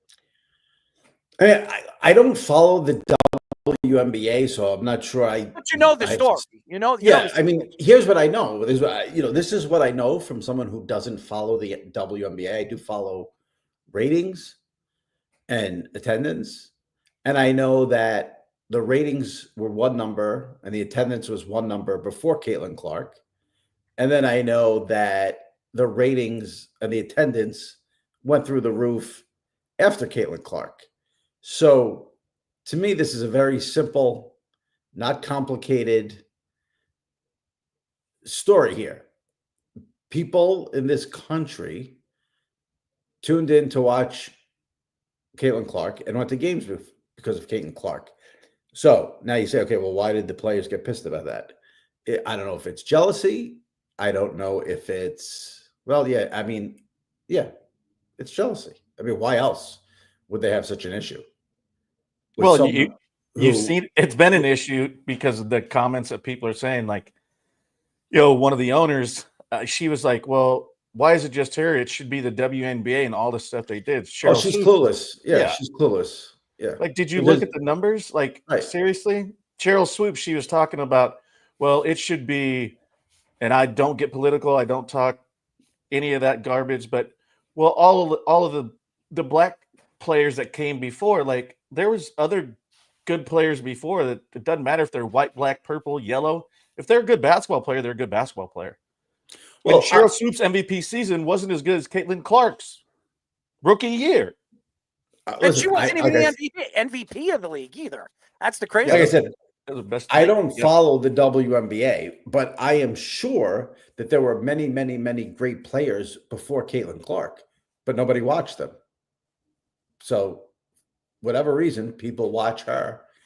And it started, it's weird to me too that this has become such a WNBA thing, because this started with Caitlin Clark when she was in college. Her games at Iowa were setting television records all over the place. The women's Final Four, the women's tournament, because of her, had these monster ratings. So it just translated. I mean, this wasn't like she went into the WNBA out of nowhere. And I mean, these people have beef with her. Like, it started in college. So that fan base that she established while she was in Iowa followed her here to the WNBA. Listen, I'm sure those people, that owner or other players in the league, I'm sure they don't like the fact that if Caitlin Clark, God forbid, had some career-ending injury today, the ratings would go back to what they were. So I don't blame them for being maybe a little bitter or salty, but they should also understand, like, it's just a numbers thing. The numbers are what they are, and they were what they were before her, and everyone could just see that. I mean, I did a thing, I remember, during the season of every team. Well, I don't know if it was I think it was almost every team. I don't know how many teams are up, but if you looked at the WNBA attendance numbers for a certain team and then their games when she came to town, it would be like 20,000 people when they played Caitlin Clark. And then the games where they didn't play Caitlin Clark, they would draw 7,000. So I don't understand it's a numbers thing. The proof is right there. The individual attendance one was 20,600 something with Washington and Indiana when they played, and Caitlin Clark was on the road team, and that's what the effect. Right. So what was Washington's record? What was attendance the next time another team came in? It probably was, like you said, 7,600, 5,000, like that, because they weren't that good. So to me, like, I don't even understand why people waste their time arguing about it. It's all right there. It's jealousy, like you said. But you do obviously right with as far as the NBA is concerned. You're an NBA fan, right? So if you look at the NBA, LeBron James has been the superstar really since Kobe Bryant retired. He was still the superstar when Kobe Bryant was still playing in the league. Michael Jordan, when he left, there needed to be another superstar. Usually every 20 years, a league is trying to find that guy that's going to lead the way through the decade. Well, if you look at the league now as an NBA fan and a guy that follows the NBA, who do you think is the next guy that's going to lead the way? Everyone last year thought it was going to be Wembanyama. But that mania has died down as the NBA ratings have gone lower and lower. So overrated, by the way. So overrated. What's overrated? Oh, Wembanyama's overrated? I think he's so overrated. Well, he's only played one full season, so I think, it's hard to. I wouldn't give a declarative judgment on him yet. I mean, I'm saying he's going to become the greatest basketball player of all time.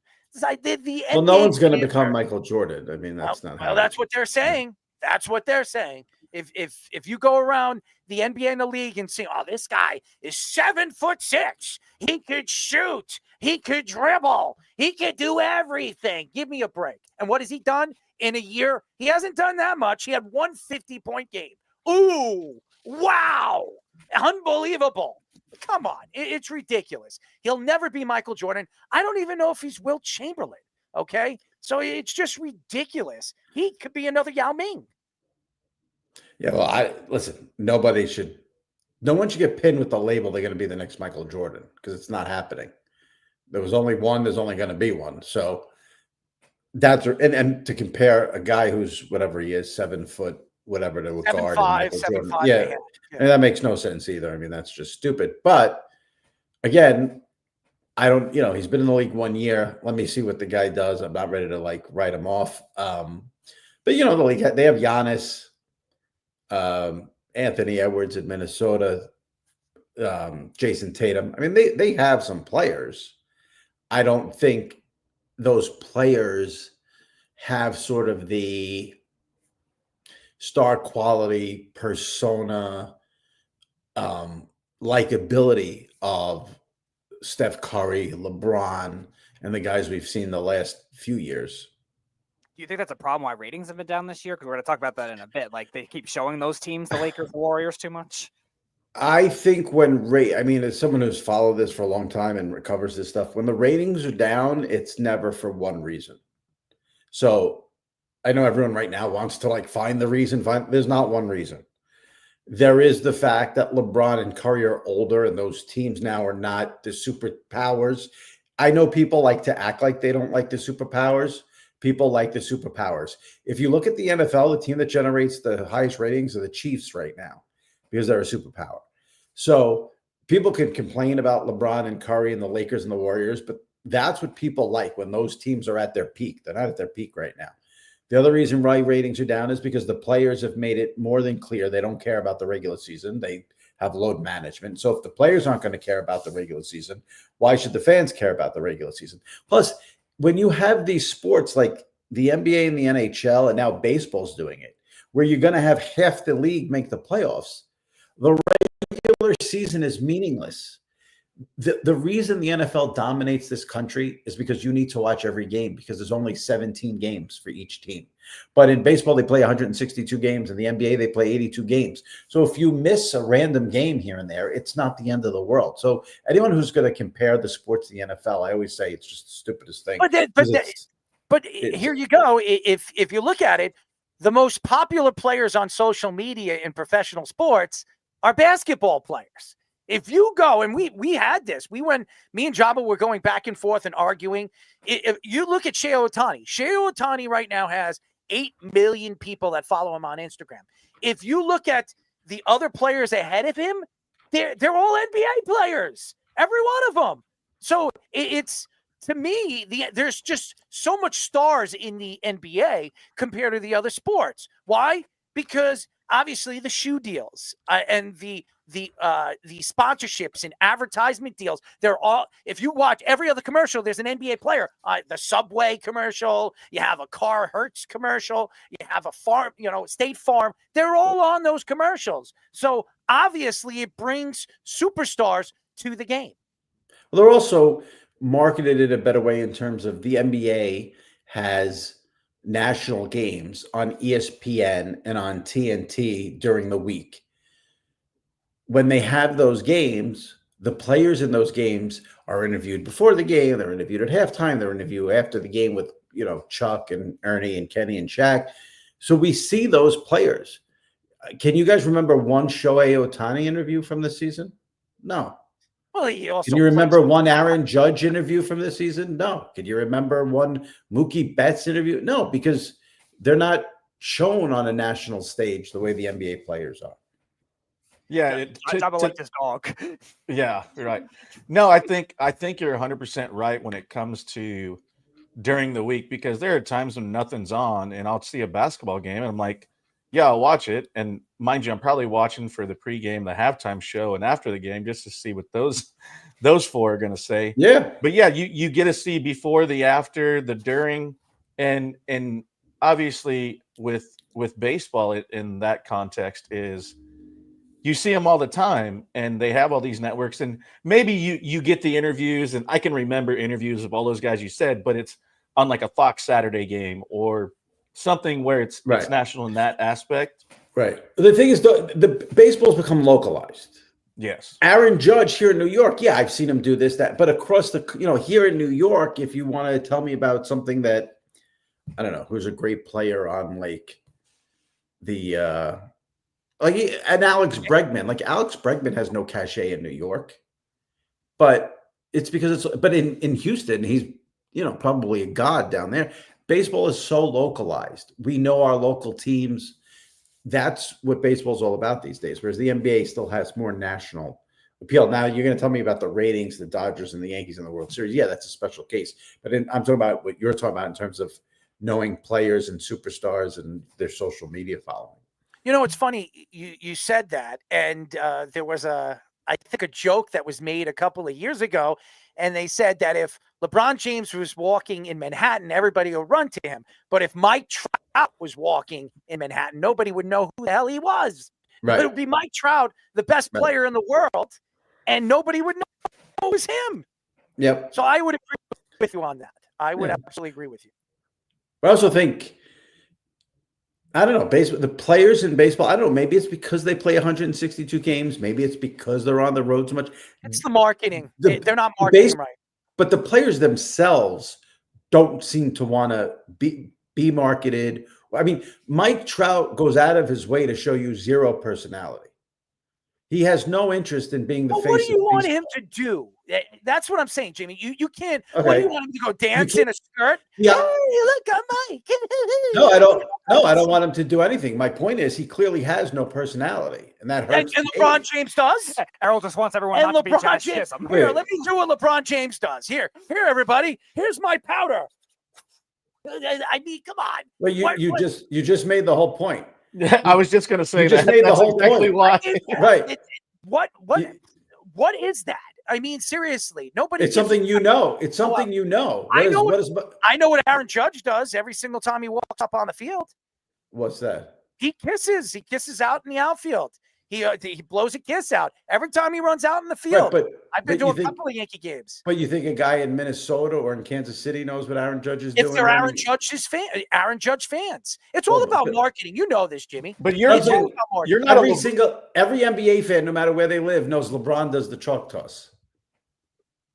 Okay, you don't even like LeBron, and you know it. So, I know Kevin Garnett used to do that too. Remember Kevin Garnett? He used to do that too. He was the first person to do that.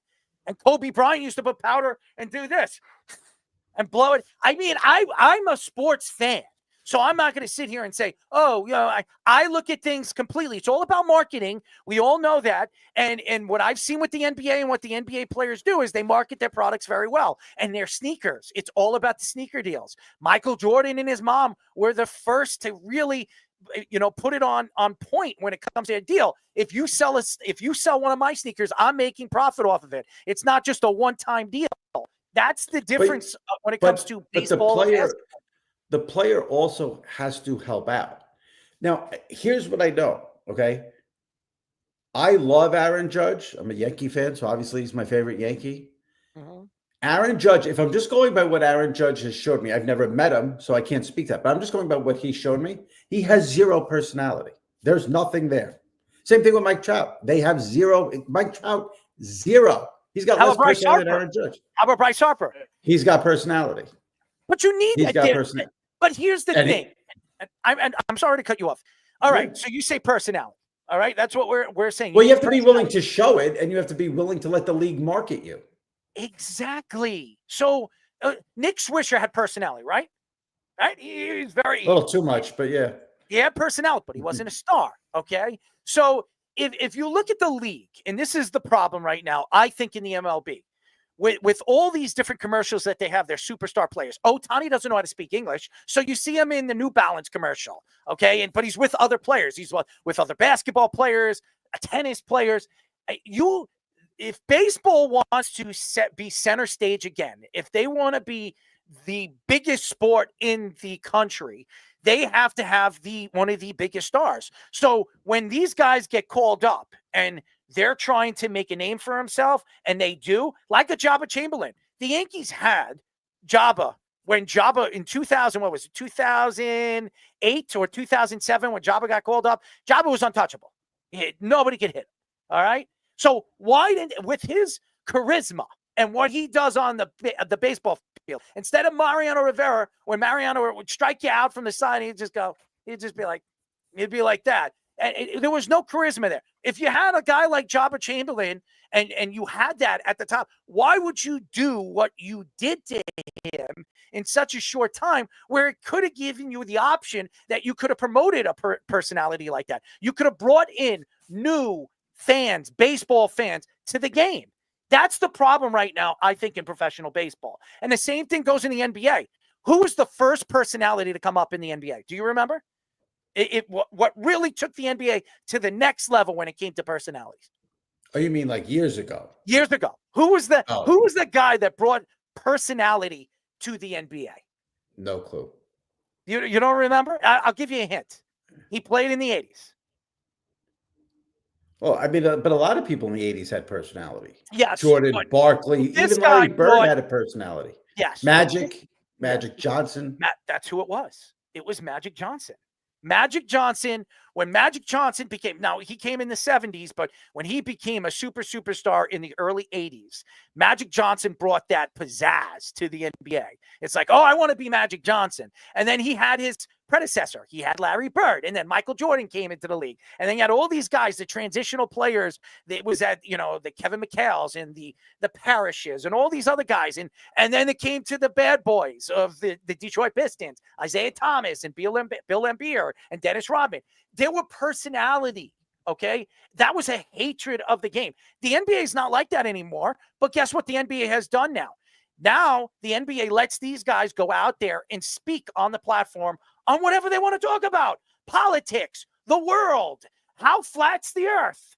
Have we ever stepped on the moon? I mean, it's ridiculous the way the NBA lets their players do. But guess what? Because they let them do that, it helps the sport and the endorsements be brought to the fair point of the league and the game. That's what I think. I think the NBA promotes their product. They're the only sport from even football. You look at Patrick Mahomes, he's on commercials. Does he really have pizzazz? He sounds like Kermit the Frog. That's about it. I mean, there's nobody in the NFL, even with and that's why they think Travis Hunter is going to be like that guy, that the selling point personality, that they're going to bring him into the league, and he's going to be that center stage ass, and people are going to love it because he's going to put football on the map. I don't know if he is. There is no pizzazz in the NFL. There is no guy that really stands out. I mean, what's his name again? Michael Parson, maybe. There's nobody in the NFL that really has that pizzazz. Why? It's all promotion. It's all marketing. They don't know how to market their players. They know how to market the league. That's what they know. They know how to market the league, fantasy. Oh, you're saying Aaron Rodgers doesn't know how to market himself? No, he makes himself look like a jackass on Pat McAfee's show. He really does. It's all about marketing. And you know this. If there's 17 games and fantasy what is the number one fantasy thing when it comes to sports and all of the sports? Is it baseball? Nah. Is it basketball? People playing basketball. Nobody gives a crap. It's football. Why? Why is it football? Because every week on any given Sunday, this guy, Cooper Kupp, who's one of the best wide receivers in the league, can get you 40 points or 0 points in a blink of an eye. And that can make it, or it could sell you all the way to a win, to a championship in a fantasy league, or bring you all the way down like me and drop me out of a fantasy league. In our comment section, Liam Record says, what about Baker when he was in Cleveland? Yeah, another one. I mean, but that's what you see, he just mentioned Baker Mayfield. If you look at Baker Mayfield, the Browns had a personality. And what did that team do to him? They brought him down. The team brought him down because he showed personality. That's the problem. But the NBA don't allow that. The NBA, Adam Silver says, you want to act like a jackass? Go right ahead. Cool. Colin Kaepernick did what he did. He believed what he believed. I don't say it was right for what he did, but it stood out. It was definitely something to be talked about all over the world for a very long time. But everybody took shots at him because he did it. Now, if in the NBA, if they did it, it becomes like center stage. Oh, look, did you see what LeBron James did? He stuck his thumb up his ass. I mean, that's the problem right now. If these sports, and I'm not saying football isn't the biggest sport, it is. It's the easiest sport to market, like you said, because of the opportunity of putting selling out 70,000 people in a stadium, which when it comes to basketball, you can only fit 15, 16,000. So why are these players being the biggest center stage players on social media? Because it's more international. They're selling them more internationally as superstars than any other sport. That's what I'm saying. I don't think baseball's doing that. I don't think football's doing that. And I don't think hockey, well, definitely hockey's not doing that. Okay. So that's the problem with these sports and probably why they don't stand out more from the NBA players. That's what I'm just saying. And you say, well, how do you know that about LeBron James? I know what a lot of these guys do. Do you know that Connor McDavid, he doesn't skate over the blue line? He hasn't skated over the blue line since he played his first game of hockey. Why? Because it's something that he believes in. I don't ever want to step. Even when he's skating full speed, he never skates over the blue line. He jumps over the blue line. He skates over the blue line. I bet you nobody knew that, but he does. Go watch the games. He does do that. You'll never see Connor McDavid skate over a blue line. So it's. But could you market that? Nobody gives a shit. That's what I'm saying. Do you give a shit that Connor McDavid doesn't skate over a blue line? Nobody cares. It's not a marketing thing. You know what I'm saying? I mean, I think there's a difference between caring and knowing. I had no idea about what Connor McDavid did. I haven't watched a hockey game in probably 20 years. But if it was a thing, I might have, I know that it used to be a thing to throw the octopus or the octopi on the ice. Yes. My point is whether you like the NBA, don't like the NBA, like LeBron, don't like LeBron. I was just using that as an example of that's something that everyone knows. It's a thing. Whereas baseball, we don't get things like that. That was really what I was just trying to say. No, I got what you're saying. I just think that the problem right now with professional sports is there's a lot of money in it. And these players are making a ton of money. Joe Montana, if you remember what Joe Montana, I think Joe Montana's biggest contract, I think it was like $1 million or something like that. And now you look at these quarterbacks that you would never make that money. Look at Trey Lance. Trey Lance is a third string quarterback on the Cowboys. He's making what, $5.5 million? Yeah, but I don't understand. Is the issue Trey? Go ahead. I think it's the way, obviously, with each sport, it's the way they're endorsing their sport. I think fantasy sports has really changed the game. Betting but I'm saying, what Trey Lance's salary, what's the significance of that? Why they could have gotten better players than Trey Lance, who's been a bust his whole career. Well, so that's not Trey Lance's fault. That's the GM's fault. Oh yeah, nobody said Jerry Jones was smart either. No, that's what I'm saying. He's saying the players make too much. It's the owners and the GMs who are paying the players. Yeah, but I think the owners are making too much because they're charging the fans way too much to go to those games. I mean, a hot dog's that's right. Right. So you know who's the problem there? What? The fans. So what do we have to do? Don't go. Or tailgate. The New York Knicks were a complete embarrassment for 20 years. They sold out every single game. Yeah, I know. The fans are dopes. The fans are complete dopes. When a team is bad, they show up. Makes no sense. I feel for baseball because I want baseball to get back to where it was. It has never been back to where it was ever since the strike. And it's never going to be back to where it was. It's localized and it thrives locally. It thrives here in New York. It thrives in Chicago. It thrives in Boston. It thrives in, here's where you should feel bad about baseball. You should feel bad for a market like Pittsburgh that does have a good fan base, but they don't spend any money on the team. What they need to do something about the TV rights where the owners are making more money from TV. But if you don't put a good product on the field, like I said, it goes back to the fans. Look at the Marlins. Why, those fans have made it loud and clear. Why would we go to a game? And that's the right move. Why would you go to a game if you have a $10 million payroll and another team has a $300 million payroll? You have to be an idiot. Right. You'd have to be an idiot to go to a Marlins game and spend your money there. For what reason? I got you. It's definitely a turnoff when I see, and I'm a sports fan, and like you said, nobody cares about 82 games in a regular season for an NBA. I actually do. I actually want to watch the Knicks play. I want to see where my team is. I didn't say what I said is if you miss a game, it's not the end of the world. I know what you miss an NFL game, you're missing a big, you're missing something because every game means something. Not for the Jets. The last couple of weeks. Not for the Jets. I mean, there you go. I'm a Jet fan. Yeah. Not for the Jets. I mean, pretty much before the season. Well, not before the season. 5 games into the season, who's going to compete and who's not. In the NFL, you do. I don't know about that.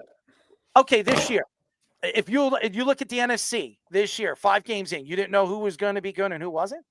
I mean, I knew losing Christian McCaffrey for 8 games the way San Francisco did. I knew they weren't making the playoffs. The Eagles made their run after 5 games. No one thought the Commanders were going to be good. They ended up being really good this year. The Falcons started.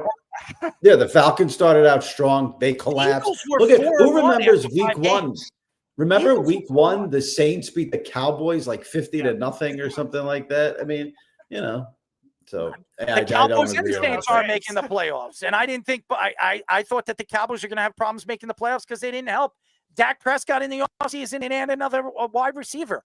I mean, I can tell you right now, I pretty much predicted who was going to win the divisions before the season started. I mean, I pretty much I was pretty right on. I really was. No, I'm not right. That's not true. I thought the Jets were going to win their division this year. I had Buffalo as second place, so I was wrong about that. But I had Pittsburgh winning the division, I had Kansas City winning the division, and I had the Texans winning their division. And all 3 of those teams are in their division. And in the NFC, I had the Eagles winning their division. I had the Lions winning their division. I had who did I have? Was it the Buccaneers? You had the Buccaneers, but you had the Falcons as a wild card. Falcons as a wild card, and who did I have as the 49ers but after I found out as the season started, Christian McCaffrey wasn't going to play for a significant. I knew they weren't making the playoffs, so I was wrong about that because before the season even started. But you can really predict when it comes to the NFL who's going to make it and who's not, and there'll be 1 or 2 surprise teams, maybe. Yeah, am I wrong, Taba? I mean, you pretty much know. You pretty much could pick. I mean, that's why you play the season, because sometimes you don't know. Yeah, but no one thought the Commanders would be in the playoffs. No one thought the Broncos would be in the playoffs. Everyone thought the Bengals would be in the playoffs. So they're my Super Bowl pick. Yep. The Bengals? I didn't think the Bengals were making the playoffs. I thought it was. Really? I thought Baltimore and Pittsburgh were going to come out of the North. That's what I thought. I thought the Jets and the Buffalo Bills were coming out of the AFC East. I thought that the Texans were the only team coming out of the South. And on the West, I had Kansas City and I had the Chargers, and maybe the surprise team that I had was the Broncos. I thought that the Broncos could sneak into the playoffs if Bo Nix becomes what I thought he was going to become, which he did. Actually, I was right about that. I'm not always right when it comes to baseball. I'm a little iffy with it, but it's crazy. I think football is very predictable. I really do. I think you can predict who's going to be good, and very rarely it's rare, but you'll see a team come out of nowhere like the Washington Commanders have a season that they had. I mean, did you think that? No, nobody did. Right. The Commanders. There are surprise teams, but it's a rarity. It usually know who's going to go in and who's going to go out. But that's why 17 games is, I think, too short. But it's a full contact sport and it's dangerous. So it'll be 18 soon, so don't worry. I'm sure with Roger Goodell and his money making. I mean, the guy's making what, $58 million a year? I mean, what's next?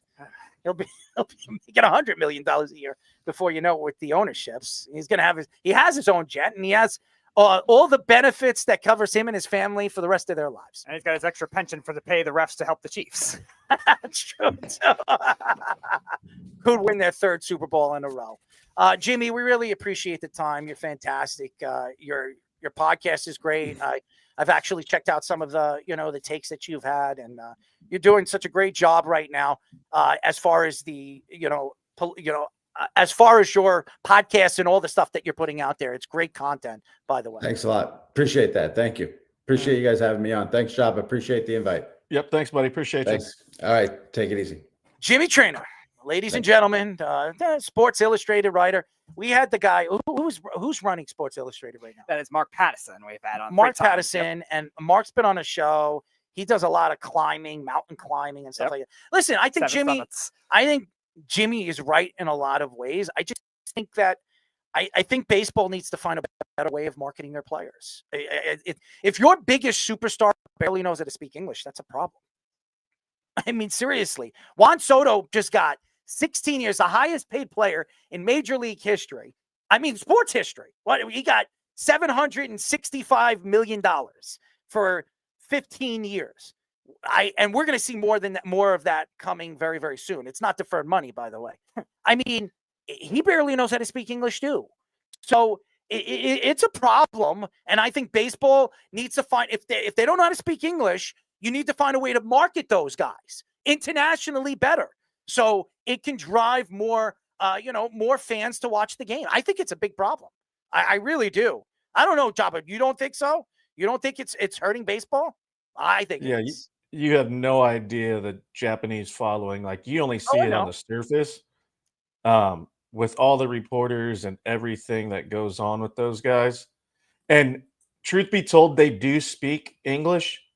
It's just when they get in big crowds, especially the Japanese, they don't want to say something that's misconstrued and it means something different in their language than it does us. I had conversations with Ichiro all the time in right field. So it's not that they don't. I mean, Shohei gave the speech after they won at the celebration in English. So it's not that he doesn't know it, but if he's just talking directly one-on-one, they speak English. Do I think there's some that don't even try? Right. Yeah, I think there are some that don't even try. And they'll do all of their, and I won't mention any names, but they'll do all their interviews in Spanish. But then we're sitting in the hot tub and you're having a full-blown conversation in English. So it's just recently, which I think you played with Java with Bruce Rondone. We're really with Oh. the Tigers. Yeah, he actually Yep. did the interview. His wife was the translator when he came on our show. Yep. Yeah. And Bruce speaks English. I played with him. Okay. So you said the name, so I won't. I don't have to call them out. Yeah. But yeah. No, they speak English. It's just it's not great, but that's what if I we- mean. But That's if we go and play soccer and we need a translator, we go to some other, like it's saying the same thing. But the way they market, like when I played with Chin-Ming Wong, he made more money in Taiwan than he ever made here. I was the number 2 selling jersey in Taiwan because he was my catch partner. Right. So trust me, they do it. You just don't see it as much. No, I know they know how to speak English. I just don't think they speak enough of it to help promote their product. Well, you don't have to. Why do I need to speak English when I'm making 10 times what I'd make in the States where I'm from? No, I understand that too. I just think it's all about the way they can market their product. If they're not marketing their product the way their superstars are helping them market it, it's not going to get to No, that. I get it. I get it from the standpoint of like the game, but you were talking about marketing yourselves and them marketing. Yes. I get where you guys were both coming on from that. No, and I think he's right about a lot of things that he was saying. I'm frustrated because I look at these NBA players, they stand out from, on social media than from all the rest. And why? Because the NBA lets them market themselves on that platform, as the other sports are not allowed. So soccer players and F1 racers have some of the biggest social media followings in the world. Mhm. What do you know about Messi? What do you know? Like, I know what a do you lot. know? I actually follow a lot of soccer. I'm actually a Neymar big fan. I follow him with Brazil and stuff like that. So I watch all his documentaries. I'm actually growing up. I actually been a big fan of. Yeah, how'd that tax thing work out for him? Well, it didn't work very well, but hey, you know what? That's a lot of these soccer players, by the way. But we got a lot to get into. The NBA announced that they will have a new All-Star game format with 4 teams playing a tournament of 3 games. This is turning into the NHL. One team will be the winner of the Rising Stars game, and the other 3 teams will be split up in 24 players voted into a fan vote. Kenny Smith, Shaq, and Charles Barkley will draft the 3 teams of those 24 players, and games will be played to 40 points. Stephen A. Smith took shots at the NBA Players Association, saying that players not showing effort in the All-Star game led them to changing the format. Kevin Durant also said that the NBA has ruined the All-Star game, and he wants it to go back to the East versus West. Each player on the winning team will get $125,000. The runner-ups will get $50,000 each, and everybody else will get $25,000 each. I don't think anybody cares about this extra money that they're going to be making. I don't think it's going to change the problem that the All-Star game has really provided over the last couple of years. I finally agree with Kevin Durant.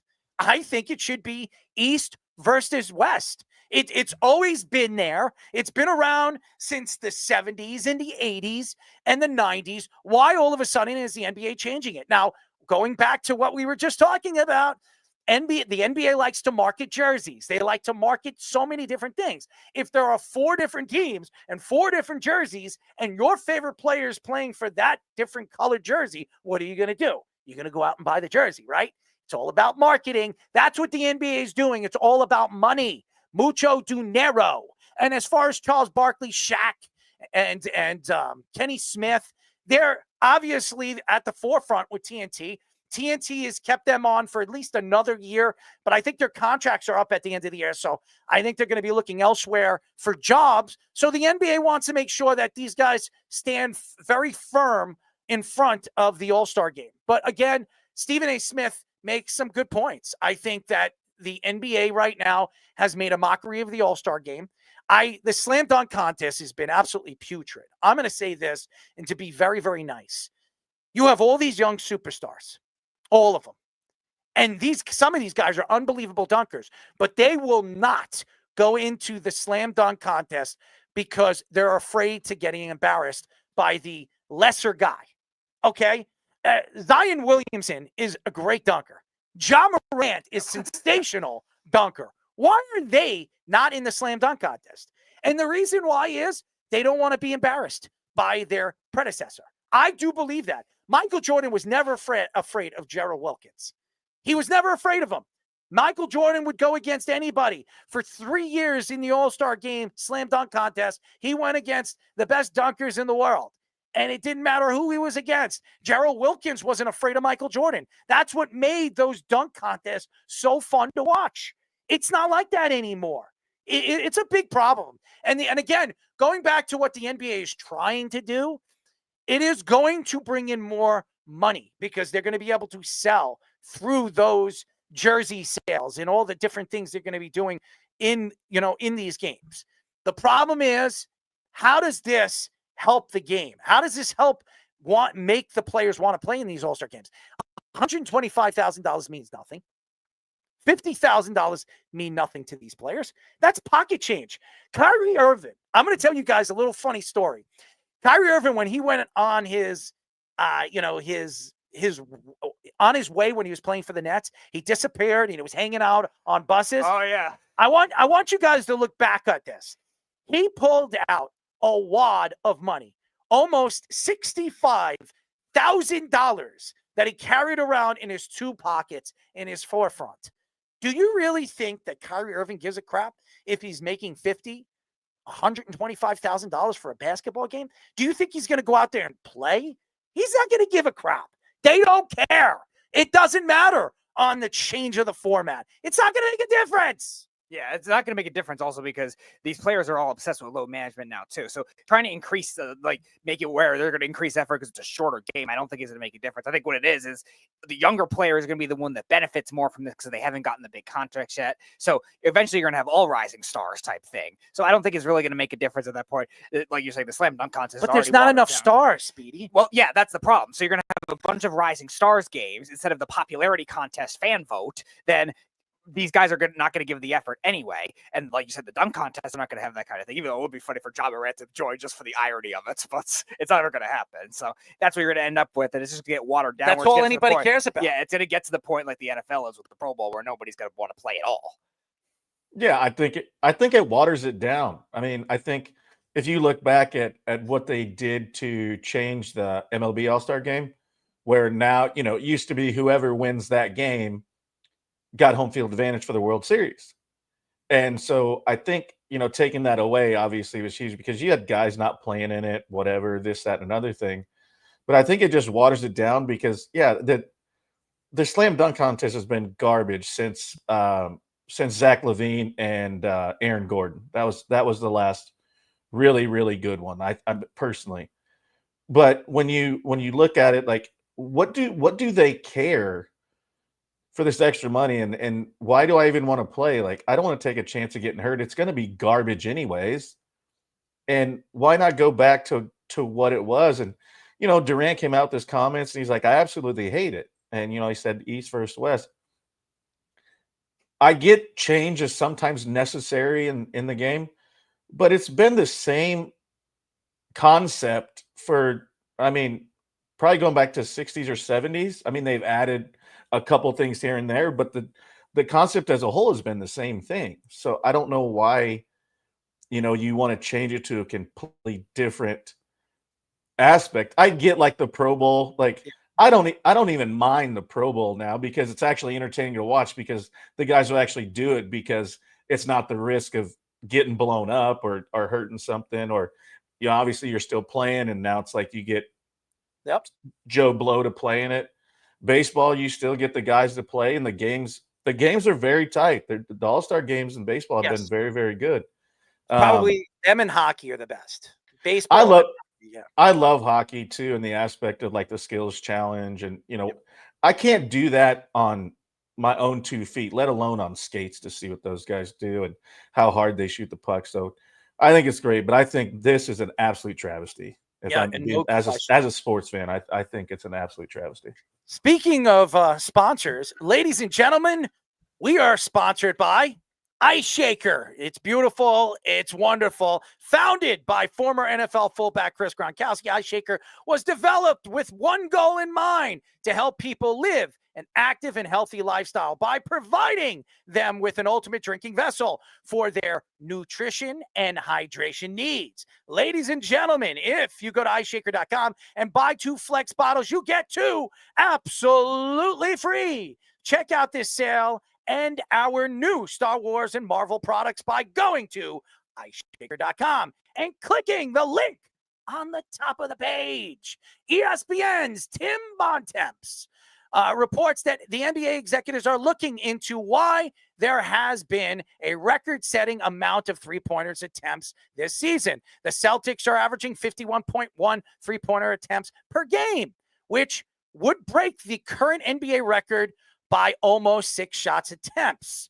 Adam Silver doesn't call the increase in three-pointers an issue. Of course he doesn't. They can solve by just moving the three-point line back. I've been saying that forever, saying they've changed the distance a lot over the years. Many executives have blamed the three-pointers as something that has driven ratings down. Absolutely. But Silver says that has more to do with the new NBA TV deal. Silver also blamed social media as the big reason less full games are being watched during the regular season. Silver also mentioned that the NBA Cup playoff being moved out of Las Vegas and back to the team's home arenas, but doesn't know if that will work due to the arena schedules. This season, the NBA ratings are down 19%, but Silver says it's not because of the lack of interest.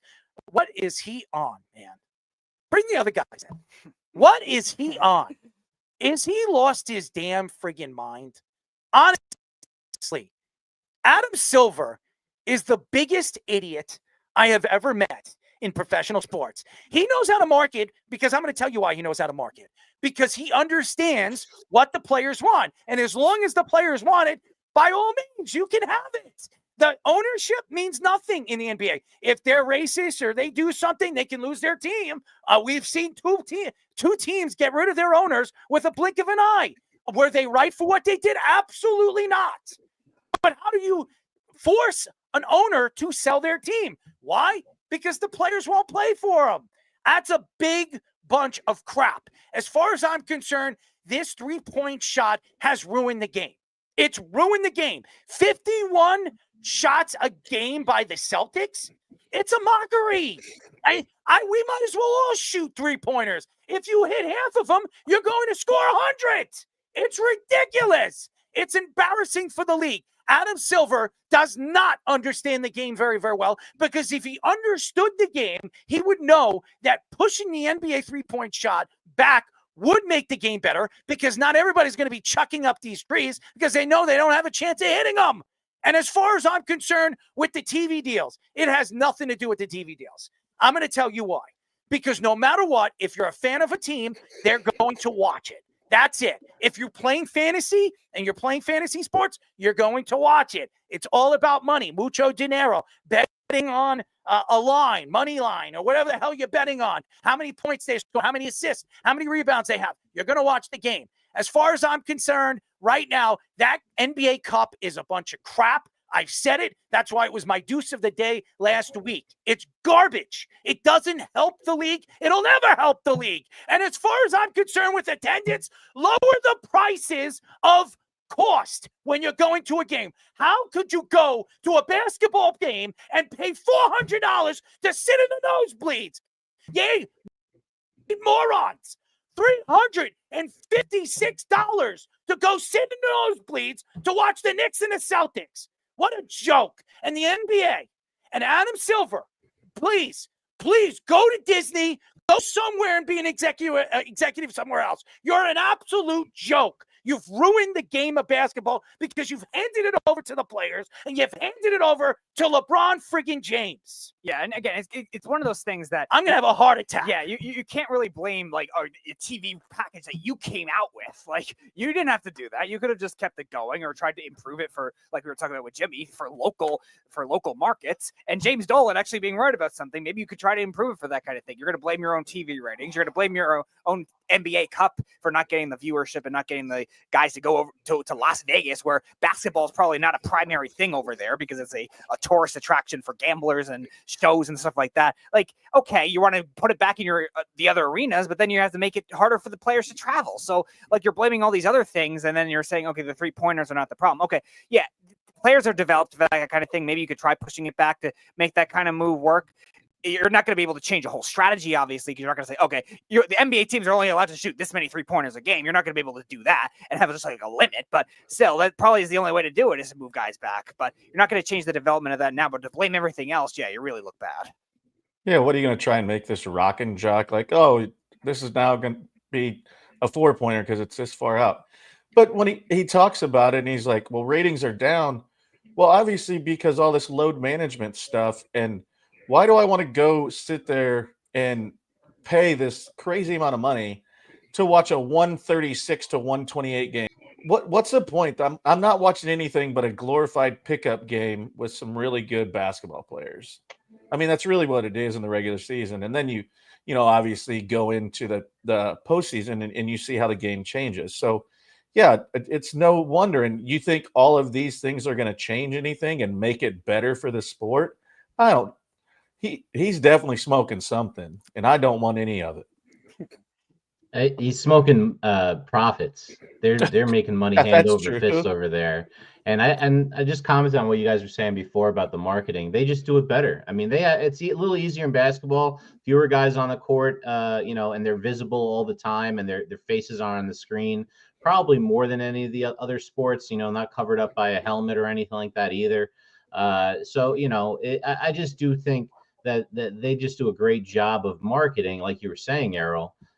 Whether or not the product's any good doesn't seem to matter, because the product is arguably terrible. And Errol, you talk about this all the time, that Steph Curry is the one, and I just played his barrage of threes from the Olympics, is the one that changed the game, not for the better, but for the worse, to the point where the style of play, and it seems like Jabba, I've always heard this, they don't play defense in the NBA till the playoffs. And well, that's probably true to a certain extent. I do think that the defense that's being played is just perimeter, boring to watch defense. They're not passing into the post. They're playing 5-out, offensive sets, as opposed to putting guys at the top of the key or like two guys in horns. You just don't see any of the same stuff that you used to see back in the day when we played. I used to love watching centers in the post and operating in the post and passing out of the post. I used to love power forwards operating from the elbow. You don't see any of those things. So when you watch the game, it doesn't remind you of the game that you used to watch and love. So I think that's, although, it's hard to argue with the analytical guys, though they have those MIT degrees, they know how, where the shots need to come from, and a 3-pointer is better than a long 2. I get it. But come on, guys, we got to make this game enjoyable to watch at some point here. Yeah, I think there's a couple things that the NBA is kind of lacking. A starter replace LeBron James is one of them. I mean, they don't really have a guy that is coming up to give those ratings. The 3-pointers, I don't think are really killing it. What they need to get back to is more handsy defense. Stop letting these guys huck up 33 a game and 43's a game. Whatever you said, 50 by the Celtics the other day. They're just not allowing them for season, to not like one game. Yeah, they're just not allowing them to be aggressive on defense. They're just calling every ticky-tack foul. And then when they get to the playoffs, it's a completely different game. They allow them to kind of push people around, kind of get physical, and you see the numbers come back. But I think the main problem is just not having those stars. And like Jabba said, like you go to a game and Embiid's not playing. Kawhi Leonard hasn't played all year. Paul George has been out. The guys that are supposed to be superstars are just picking winning when they want to play, and then the fans are missing out because they're paying $500 a ticket to see scrubs play on a basketball court. And it's yeah, hurting the NBA. section. This is an interesting one. Do you think the 2016 finals changed that kind of thing, Owen? The Warriors just shooting threes and LeBron being LeBron. I mean, yeah, that was a fun dynamic, right? LeBron was running the paint and watching and going back old school, and the Warriors were playing their style of basketball, but they were still allowing them to be physical on defense. How many scuffles did LeBron James and Draymond Green get into that drew the fans to it? Back in the day when Michael Jordan was getting hammered by the bad boy Pistons, that was fun for fans to watch. It wasn't fun for Michael Jordan, I'm sure, but the fans love to see physical, hard-nosed basketball, especially when they're paying $500 a ticket. Before there was the Jabba rules, there were the Jordan rules. Boy, there were. I mean, Detroit actually beat the hell out of you when he got into the paint, he would just be thrown around like he was a piece of garbage. That's what he was. And Michael Jordan respected the Detroit Pistons after the fact because it made him play harder. It made him be a tougher player. And as he moved on, as it become an NBA championship, remember, when he was getting beaten up, the Jordan rules, he was never an NBA champion. He became an NBA champion after that. And I think he won his first championship in 91, 92. And that really changed everything for Michael Jordan's fortunes. So, but in 89, 88, 89, 90, that was the time the Detroit Pistons really punished Michael Jordan and the Chicago Bulls. It was a completely different thing. And then Michael Jordan figured things out and became even a tougher player. And then he went on to win 6 consecutive championships. One from, three, then he retired for 2 and won another 3. I mean, Michael Jordan was the greatest athlete I've ever seen. So, and I agree with all of you guys. And by the way, I was just looking at numbers. February 8th, when the Knicks play the Celtics, get a look at these numbers. Get a load of these numbers. In the 400s, $408. $408 for a ticket. If you go straight down, 500, 600, 700, all the way to the floor where it's over $1,000-something, $1,800. In MSG or in Boston? I don't know. I just looked at it. The next, you look it up. I don't know. It's the Knicks. It doesn't show because I have all these. It's at Boston. Okay. At Boston. It's probably even more expensive in Madison Square Garden. That's at the Boston Garden. So just think about that. That's $400 to go and watch a Celtics-Knicks game in the boonies. In the boonies. Why would anybody go to a game? I can just watch on TV, why wouldn't we just watch on TV? I think, Jimmy Traina, when he was on before, said it, fans just got to stop going. And I got to be honest, I'm on a limited budget myself. I'm going to go to more baseball games and find, way in with StubHub a little cheaper. I'm going to get into some of those games. Sometimes you can get a ticket late for a football game that's, especially for the Giants, that's really cheap because people just want to get rid of them for basically nothing. I remember the last time I got to a Knicks game cheap, it was the Rasheed Wallace Ball Don't Lie game where he got ejected for screaming that at the official on the foul line after no foul, and then he never played another game for the Knicks, I think, after that or something like that. But that was the last game, and it was like on a Sunday afternoon because, again, the Giants were terrible. And I wasn't watching don't worry, you'll have your standards football. No, it's give me Cam Ward, man. Give me Cam Ward.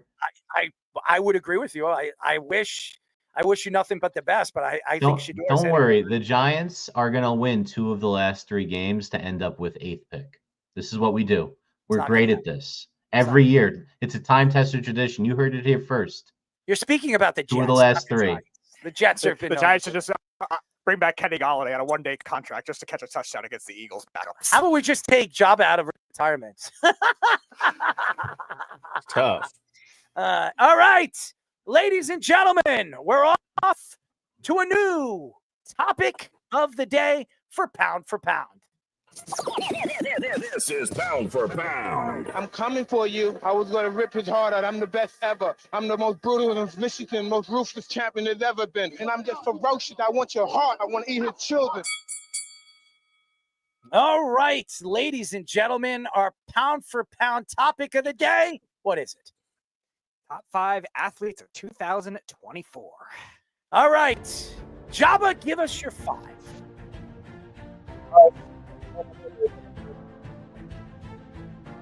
We're a little in and out, Jabba. You would say that again? I said I'm going Caitlin Clark. Okay. Why are you going? Because she started the year off by winning a national championship. First woman to ever score 3,000 points. Then she becomes the first overall pick. Leads the Fever to the postseason, which they hadn't been to in years. Is getting beat up all over the place. Averages 19 points. Gets hosed off the Olympic team. Mind you, they lose in the first round. She set 4 records for a league that's been around for, I don't even know that answer, but long. And first team All-NBA and on the cover of as Athlete of the Year of Time magazine. For a 22-year-old kid to take by storm, not only in college, starting the 2024 year off right, then become the first pick, then all first team WNBA Rookie of the Year, sets the assist record, and continues to do special things, and then obviously the award of Time Magazine Player of the Year. I don't know where you're going to go with this one there, big buddy. Well, listen, I have Caitlin Clark on my list, but I don't have her as my number 5. I have Novak Djokovic, and Novak Djokovic. Not in 24. 2024, he broke the record, the Grand Slam record.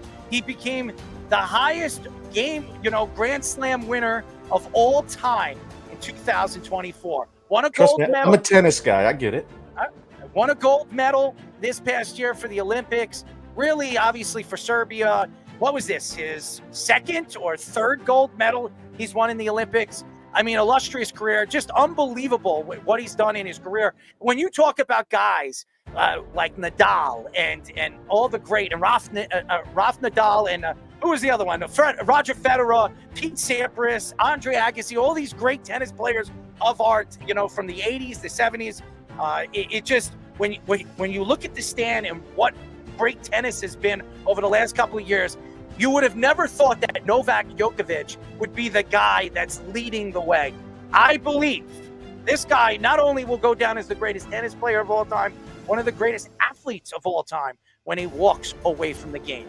So, okay, but you said 2024. What was the only thing he won in 2024? Yes, he set a record, but what was the only thing he won?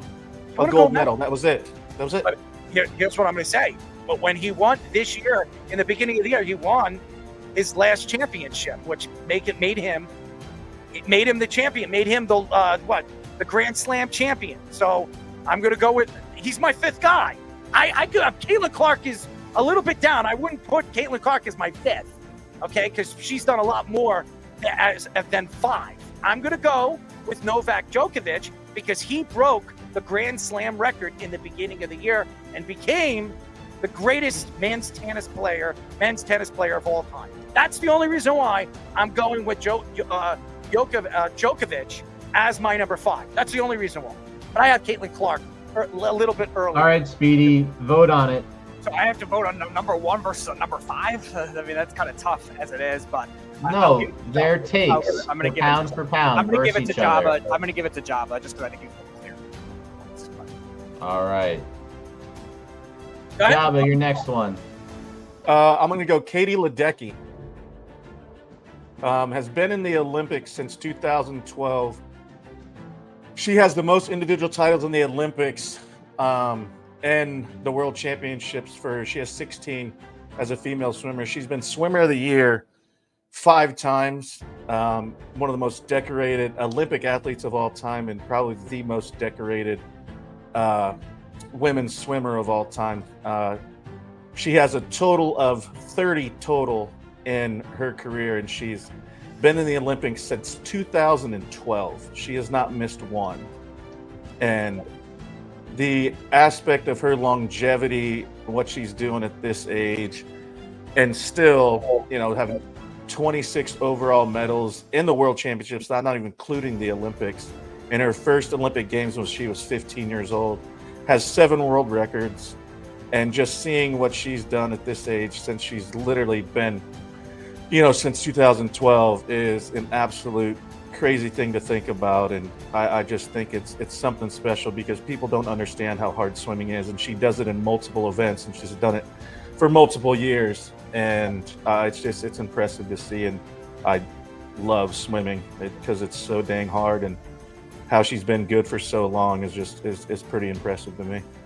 I'm going to go with Simone Biles, breaking all the records for a gymnast. She is the most decorated gymnast of all time, winning another gold medal in the Olympics this past year, 11 Olympic medals, the most dominant summer Olympic champion we've ever seen besides Michael Phelps. She has stood for everything when it comes to girl gymnastics, especially everything that happened. You watch the Netflix, her being raped, all this stuff going, stepping away from gymnastics for almost 2 years, and then coming back and winning a world championship, and then go this one very slightly. That was the best argument, individually so far. I'm not even joking.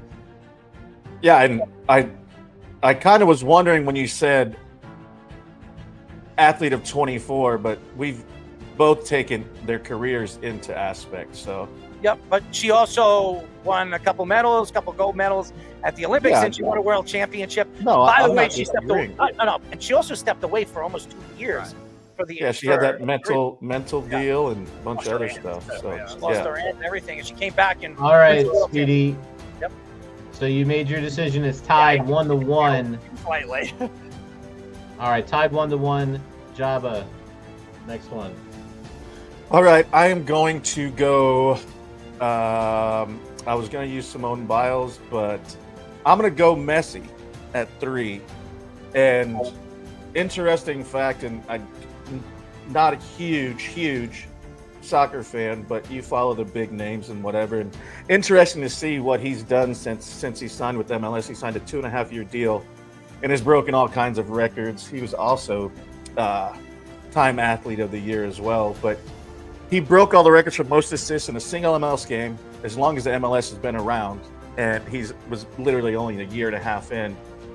And he also broke the record for the most goals contributions in a game, and he literally led them to the postseason, and he is in a year and a half their all-time leading scorer, and it doesn't even go into what he's done. He won the MLS Most Valuable Player, and I think to be able to jump around as much as he does, I mean, he comes and plays for Argentina, does that, comes over here, does the things that he's done, is pretty impressive. And it might get me to actually watch some soccer, because the things that he's done is pretty impressive for as long as he's done it. And he has 504 million. Is that what it is? 504 million followers? He's got a lot of money. He's got a lot of money. If it's about the money, I guess you're right. He's got a lot of it. There's no question. Who you got? All right, I got LeBron freaking James, who broke the NBA score record, 40,000 points in regular season. He broke most 30-point games this past year, 2024. Minutes played, playoff minutes. I mean, this guy's breaking every freaking NBA record. I know a lot of people don't like him, but he stands for something. He's been the face of the NBA basketball since Michael Jordan has left the game. He's been everything from high school all the way to the NBA, standing out as a high school player, becoming the king and being the king of the NBA. He has been everything to the NBA as far as endorsements, taking it to many other different countries, winning gold medals for Team USA, winning another gold medal for Team USA this past year, and winning championships. I know everybody's going to say, well, he's not as a winning player like Michael Jordan, but he stands for every single other thing. When it comes to longevity, how many players in NBA history at the age of 41 that's averaging almost 28 points a game and 7 assists a game and 8 to 9 rebounds a game? and doing it consistently as long as he has, and doing it still to this day. I mean, Michael Jordan stands for everything, and he's the greatest basketball player of all time. This guy, for all the things that he's done, including this year, breaking the scoring record and all the different records he's breaking right now, probably break every single record by the end of this year, LeBron James is going to go down as the second greatest player to ever play in NBA history. All right, round 3, I'm going to give the job. I like that unique argument. You're muted. You're muted, Jabba. Jabba, you're muted. I got it. I'm right here. I am going to go Ohtani. I mean, you set a record that obviously just been broke, and the standard at $700 million. You've done something for a game that's been around for over 100 years that has never been done in the 50-50 club, and you almost did 55-55.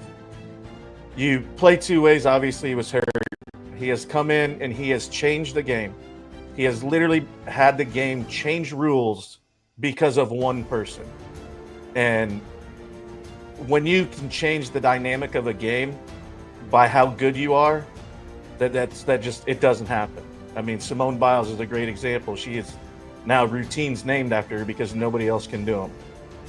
And so you see what he's did come over here and continue to fight through injuries, being hurt, mind you, like none of you guys have torn your UCL, but he's still swinging a bat with a fixed UCL 2.5 times. So to be as good as he is, and to not only represent a country, but a team, and the legacy that he's done, and he's continued to go out and do it, we'll never see another player like this.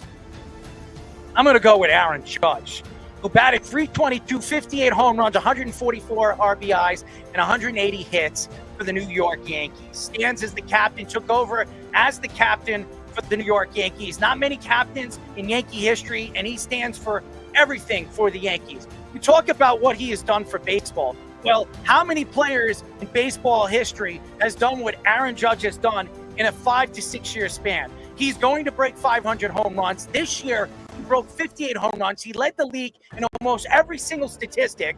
Yeah, Shohei Ohtani is 50-50. He's also playing on a team with all deferred money. And by the way, he's not playing in the outfield. He's a bona fide DH. He's not even pitching. You know how hard that is?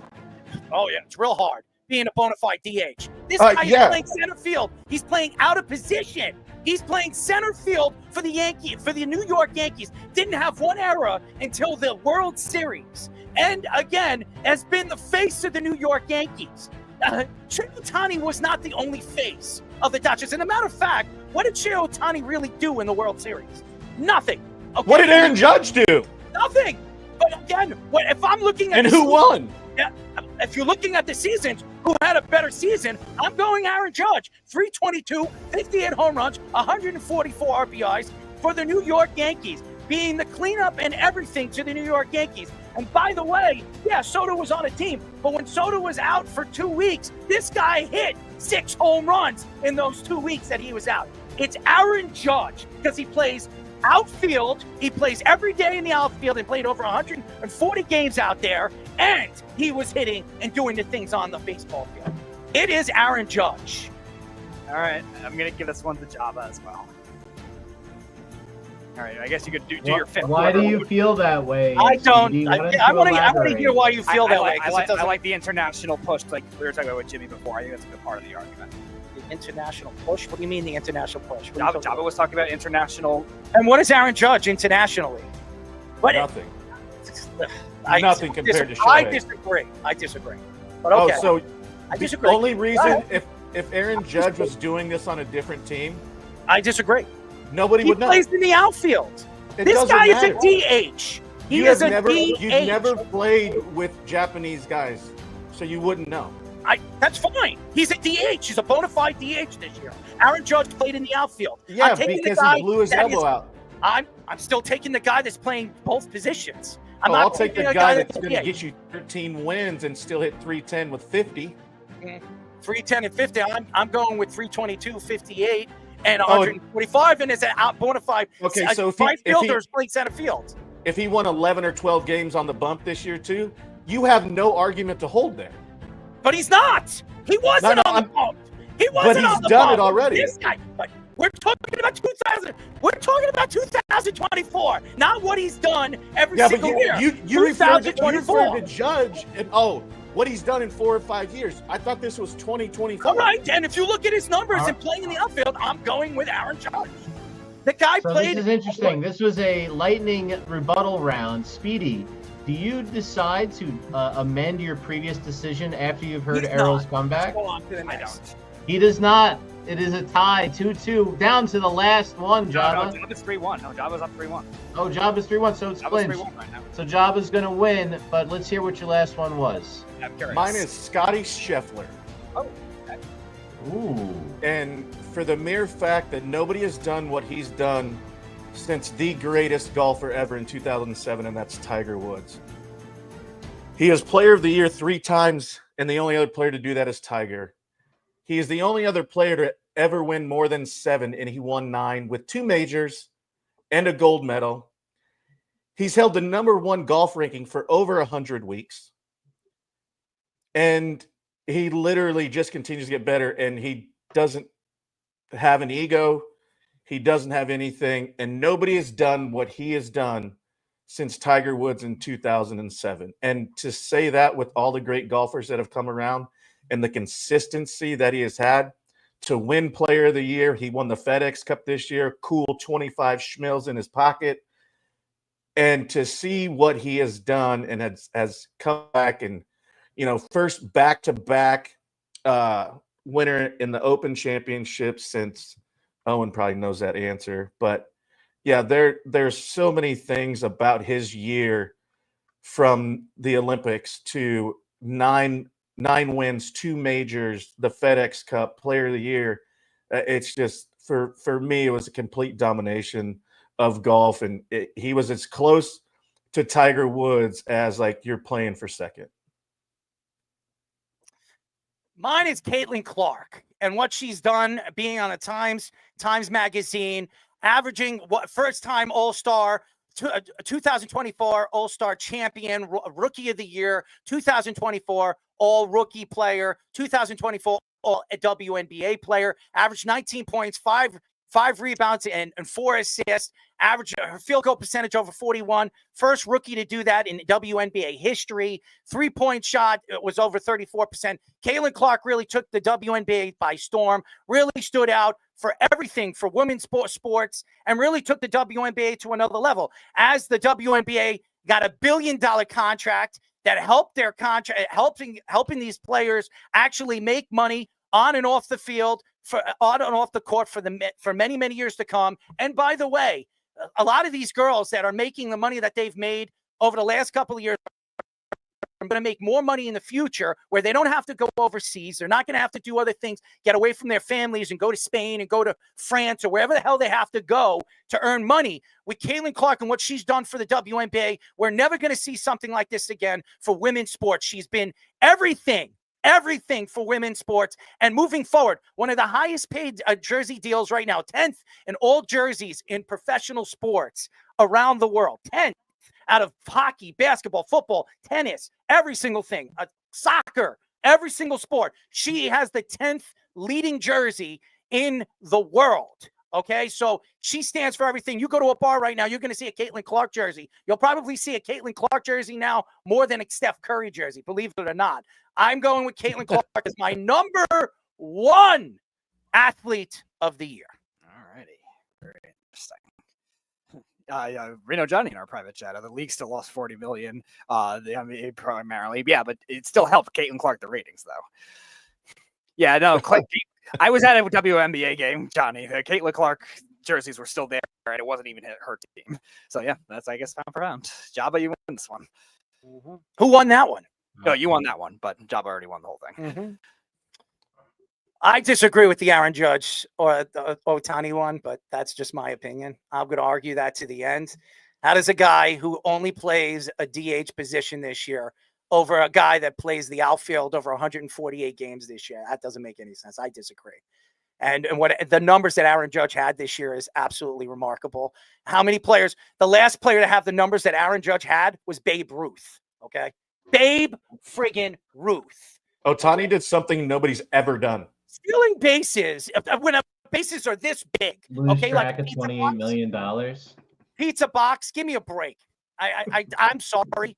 I think you could steal a base the way the baseball game is. Yeah, it's easy to steal bases. Why are there more stolen bases this year than any other year? Because you can only pick so many times. The clock, you can't hold. Okay, let's make a bet. I'll bet you right now you could not steal a base off me. No chance. Steal a base off of you? You say it's so easy. You're okay. You're athlete extraordinary. We'll have to easy go to with steal this. a base, right? We'll have to go with this. We'll have to try this. 100. Well, I'll get one of the it. kids from my son's high school. Fine, let's and do he'll it. get thrown out. Listen, I'm pretty fast. I mean, you're good at everything. I get it. And stealing bases is easy. I didn't say that. I said I can. I think I can steal off of you. Yeah, if they're that good, so if they're that easy, why didn't Judge steal bases? What? Why didn't he steal? That foot from the year before. He got bad toe. Aaron Judge will never steal bases again with his bad toe. Sorry. Well, that's one facet of his Year game. before that, he had 20-something, didn't he, Speedy? If you think stolen bases is more impressive than hitting 322. Oh, getting in scoring position is not important? Listen, I'm telling you, when you don't have to worry about pitching and playing on the field, I'm going to steal bases too if I can. I guarantee you, if he was an all-time DH, he wouldn't steal almost 60 bases. Oh, yeah, we're scared to stand. No, I don't have to worry about holding on. That changes the dynamic of the game where now I have to worry about holds and I have to worry about, Aaron Judge has 53 in his career. And so that changes my perspective. Now I've got to look and hold, change my looks. If I don't have to worry about Stan stealing a base, I don't care. That changes my whole dynamic. I disagree. Because you've never stood 60 feet 6 It doesn't inches. matter. I'm telling you, I'm going to take the guy that played in the outfield, played 140 something games. If Ohtani was pitching, okay, you have an argument. But I'm going to tell you this right now: if Ohtani is pitching next year, he's not stealing 50 bases. I will bet you about that. You want to bet money on that? I'll bet you on that. I'll bet you on that. I bet he still goes 40. No. He ain't going to get – if he's pitching, he will – no. Exactly. That's but he's going to – but he's already done – but he's already done 40-40 when only other 5 people have done it when he was pitching. 5 people have done it, and he still did it when he was pitching. That's my argument. We're talking about 2024. I'm taking the guy that played in the outfield 140 games and played very well too, out of position, the way he did. Well, Speedy, do you want to re-legislate now? No, it's all right. He's not going to do that, and that's all right. I disagree. That's just me. I have my own opinion, and my opinion is I'm going. The point of the segment. Yeah, and that's what makes the segment so great. I think that was the best argument out of all of them. I'm still going with Aaron Judge, but that's just my opinion. Anyways, all right, let's go to a quick break, ladies and gentlemen. And when we come back, we'll have Let's Parlay. Who do we got? We got Chaz. Do we have Wes? No, Wes sent some picks, though. I'll read them. And we have Chaz all right, and so Reno we'll Johnny. have Chaz and Reno Johnny when we come back for first our Sports Minute. By the way, that was a great pound for pound.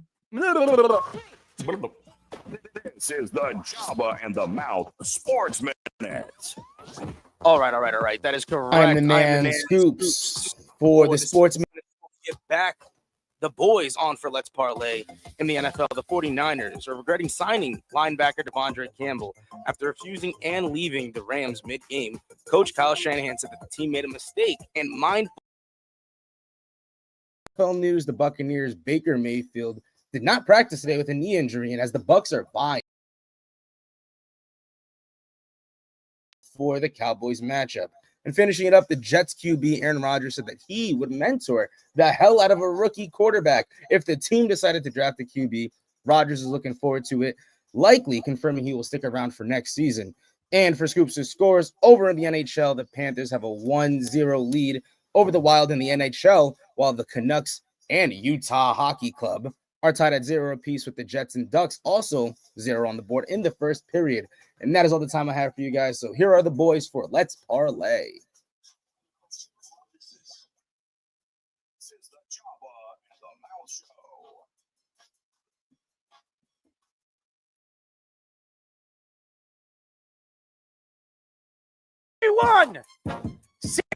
331-672-3108 is the number call. You're listening to Jabba and the Mouth. I'm your host, Errol Marks, my co-host, Jabba Chamberlain and Speedy Petey. Go to our website at www.worldwidesportsradio.com.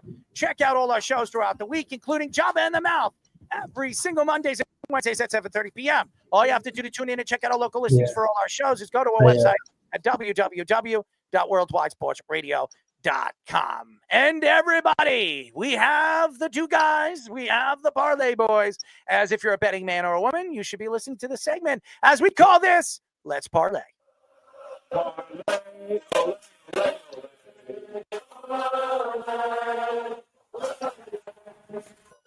It's time for Let's Parlay.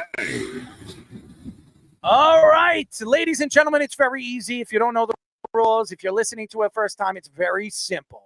Ladies and gentlemen, this is how they're going to do it. If you're a betting man or a woman, you got Chaz, you got Reno Johnny. Chaz is going to go first. He's going to give you his top 3 picks of the weekend or the rest of the week. And then he's going to give you his final one, which is his parlay. Reno Johnny's going to do the same thing. Reno, what did you just wake up or something? Man, you look like you're practically half past dead over there. No, we're struggling here. We caught some infection on Sunday. Oh crap! I've been catching a fever nightly. You don't look good, man. Yeah, it's a rough go here. So my picks can be kind of quick. All right, so you know what you got to do? You got to get Speedy to come over there. He'll sit on your face and it'll make you feel so much better. What do you think? Bottom line is those are brutal. Sinus infections are brutal. Speedy, would you sit on his face? No, I would trust a medical professional.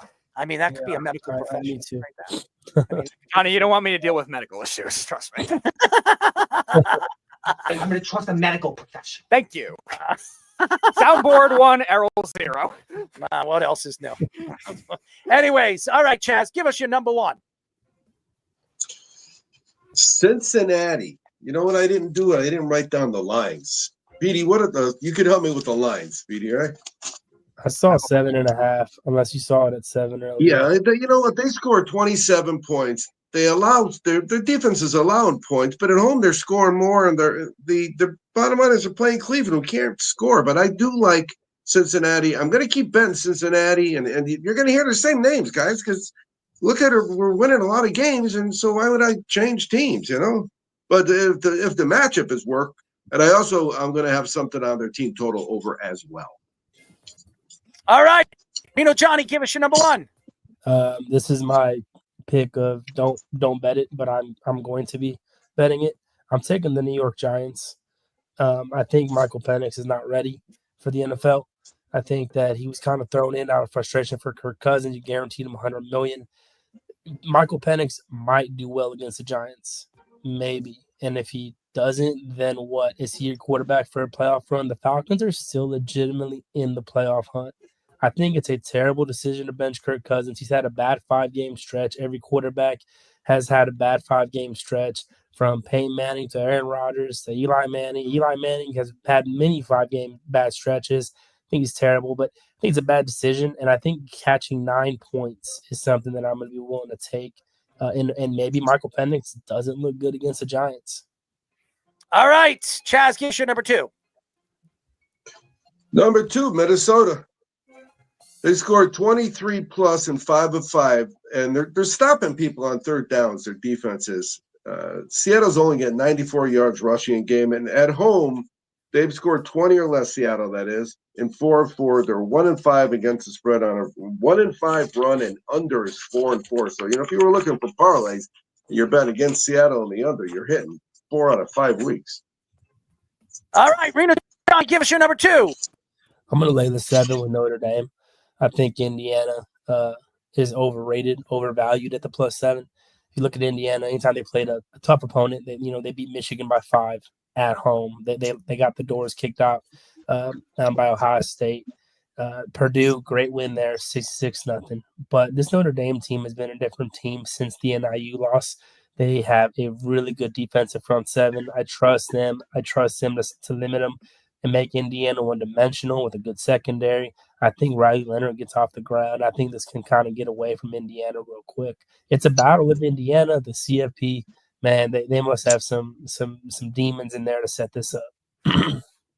All right, Chaz, give us your number 3. Number 3 is Tampa Bay over Dallas. You know what? I got no notes for it, but Tampa Bay's playing well. I know that. I couldn't believe they came back. The Chargers won. The next thing I know, Tampa Bay put up 30. I also have them in the first quarter, too. I wasn't surprised the Buccaneers put up 40, by the way, because I didn't start Baker Mayfield. And every time I don't start Baker Mayfield, he puts up like 50. There you go. The reverse curse. Yes, it is a reverse curse. And I agree with you. I agree with you. Buccaneers are going to kill the Dallas Cowboys this week. So I agree with you. All right, Reno, give us your number 3. We're going to take the Chargers, speaking of which, the team that got the doors kicked in by the Tampa Bay Buccaneers. I don't understand what happened in that second half. I had the Chargers in that game. I think the Broncos are everybody's Cinderella, or everybody's kind of falling on the bandwagon with Bo Nix. I think a little regression happens in this game. It's a must-win game for the Los Angeles Chargers. So I think they're going to come through. I got -2.5. You can get that fine. If you lay -3, fine. If you want to lay a little extra juice from ML, I think they win and then they cover. All right, Chaz, give us your parlay, your final pick. This will be my 4th straight week where I just happened to pick the last game as one of my plays. And with all my rolling, when you win, you have rolling round robins. I cashed 24 tickets on one game. On Memphis, I did all my winners because once that Army pick, he was right and he had Navy and I had Army. And I normally eat those. I told him I normally eat it. Well, the one I threw in was a winner. So I would have won 4-0, but I bet them all. Didn't give them all out, though. I cashed 23 tickets on the Memphis game. So, that's just a lot of money and a lot of fun. So I'm going with the last game is Monday night. So I have a 10 o'clock, a 1 o'clock Sunday night, and Monday night. I stretch out the whole weekend, don't I? I got who do I got here? I got Green Bay. New Orleans is allowing 5 yards of rush. So do the math. 5 yards times 2 is 10. You don't need third down. You do it again. 5 yards times 2 is 10. You don't need third down again. You just march down the field. They've scored. This is New Orleans in their last 3, 14, 14, 19, and they've been under in all 3 of them. It's funny because we don't really do, Jonathan, a lot of over-unders on this show between the 3 of us, do we? No, I don't like. I will do them, but I'm not a fan. I had one tonight actually. This is another one. I've got a 1, 2, 3, 4, 5 team first quarter parlay round robin that I'm putting in. Those are always exciting because this is it, 15-minute stretch. So yeah, all their last 4 at home, they've scored 30 plus. Green Bay has. They're playing at home. They allow 19 or less in 4 or 5. I just like Green Bay again. The kid's playing well, isn't he? Yeah, I like Jordan Love, by the way. I do like what he's doing. They're dangerous. They get in if they get into a good spot and they get out of the first round, whoever they're matched up against, I think they're as dangerous as anybody in the divisional. So I could see. By the way, I looked up. By the way, I looked up. Remember, I have all the data. So I looked up just this year for double-digit dogs. And last year I did it, but I did it for all my data. I got 12 years of data, and it was almost a coin flip. It's amazing that double digits is a coin flip when you're betting it. All right, Johnny, give us your number 4, your final pick. So in this college football playoff, outside of the Notre Dame and Texas, I'll root for. I like some underdogs. I like SMU. I wish Boise was playing weekend 1. I want to back them. I think SMU can give Penn State a run for their money. I think SMU, and they're playing for more than just winning a playoff game. They're kind of playing that they belong. And I think if they can lose by a score, they belong in this college football playoff. So I think it's really important for them to get out there. I think they're good at the quarterback position. They're great at the receiver position. They're great on defensive side of the football as well. I think Penn State's offense is actually going to be the trouble in this game. Now, if SMU can control the run a little bit, make Drew Aller beat you, I think you have a chance to win this game outright. You're catching more than a touchdown, 8.5. Some spots it's 9. I think SMU is a team that could upset Penn State and make it a real dogfight in terms of who really belongs in college football playoff. I think a lot of people are putting Bama because of the name. That's what they said. But I think the SEC, I will say this, and I've said it for a while now, they are not as dominant. Maybe there's a couple teams at the top. I will give you that. But the division as a whole is not as dominant over the Big Ten or the ACC, especially because of the NIL transfer portals. You don't get to recruit a guy one time and expect him to stay 3-4 years. You got to recruit him every year. Washington State freshman John Mateer had a fantastic season with Washington State. I thought, okay, now you're going to be a sophomore. Nope, he's entering the transfer portal. So you just recruited a guy who had a banner year, and now you got to recruit him again. College football has made this so where everybody can really compete. If you got some backers, I think you have a chance to kind of get it. There's an asterisk. You can really compete if you have some backers. You got to have the money. Well, I think people forget SMU. It's a very wealthy school. It's up in near Dallas. It's a private Christian university. Their average tuition is about $65,000 if you include room and board and all. It's very well. I coach at a private school, and a lot of kids go to two places, TCU and SMU. And both schools have incredible backers, incredible amount of money to back. So SMU, this is not a one-stop shop here. They're here to compete. All right. Remember last week, Jonathan? Remember last week they got punched in the face, and they came back. I mean, they got hit hard. They were down 14 in a snooze, and they lost on a. Does a kicker make it again? Yeah. That's a coin flip. But they have every reason to feel, no matter how this game starts, that they can play to the end. All right, so West has Jacksonville State in the Cure Bowl, covering +4.5 against Ohio. He's got South Dakota State -3 against North Dakota State in the FBS playoffs. He's got Clemson +12 in their playoff matchup against Texas. One NFL one, the Raiders covering 1.5 against Jacksonville, and a bonus bet, his Buckeyes -7.5 against Tennessee. I like that Clemson play. I think it's kind of wild. Clemson's catching double digits, and they've become this lovable underdog. Do people not realize they've won a couple championships? They've never really went away. I want to see Dabo Sweeney fall flat on his ass. So and a lot of people do, because he talked crap about the NIL transfer. He talked crap about transfers. He did. I can't stand it. And people told him he was going to fail. People told him, you need the transfer portal. You're not going to succeed. And here they are in a playoff game, catching 12 against a team. Look, I'm a Texas fan. I really can't pinpoint a great W for the Texas Longhorns. A really good W. I can't. They lost twice to Georgia.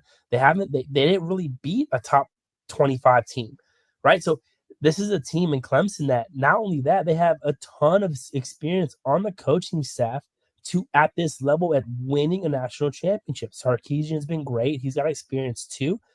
And Sarkisian has experience at the championship level, but as a coordinator, it's a different ballgame. I think Clemson catching 12 is kind of insane.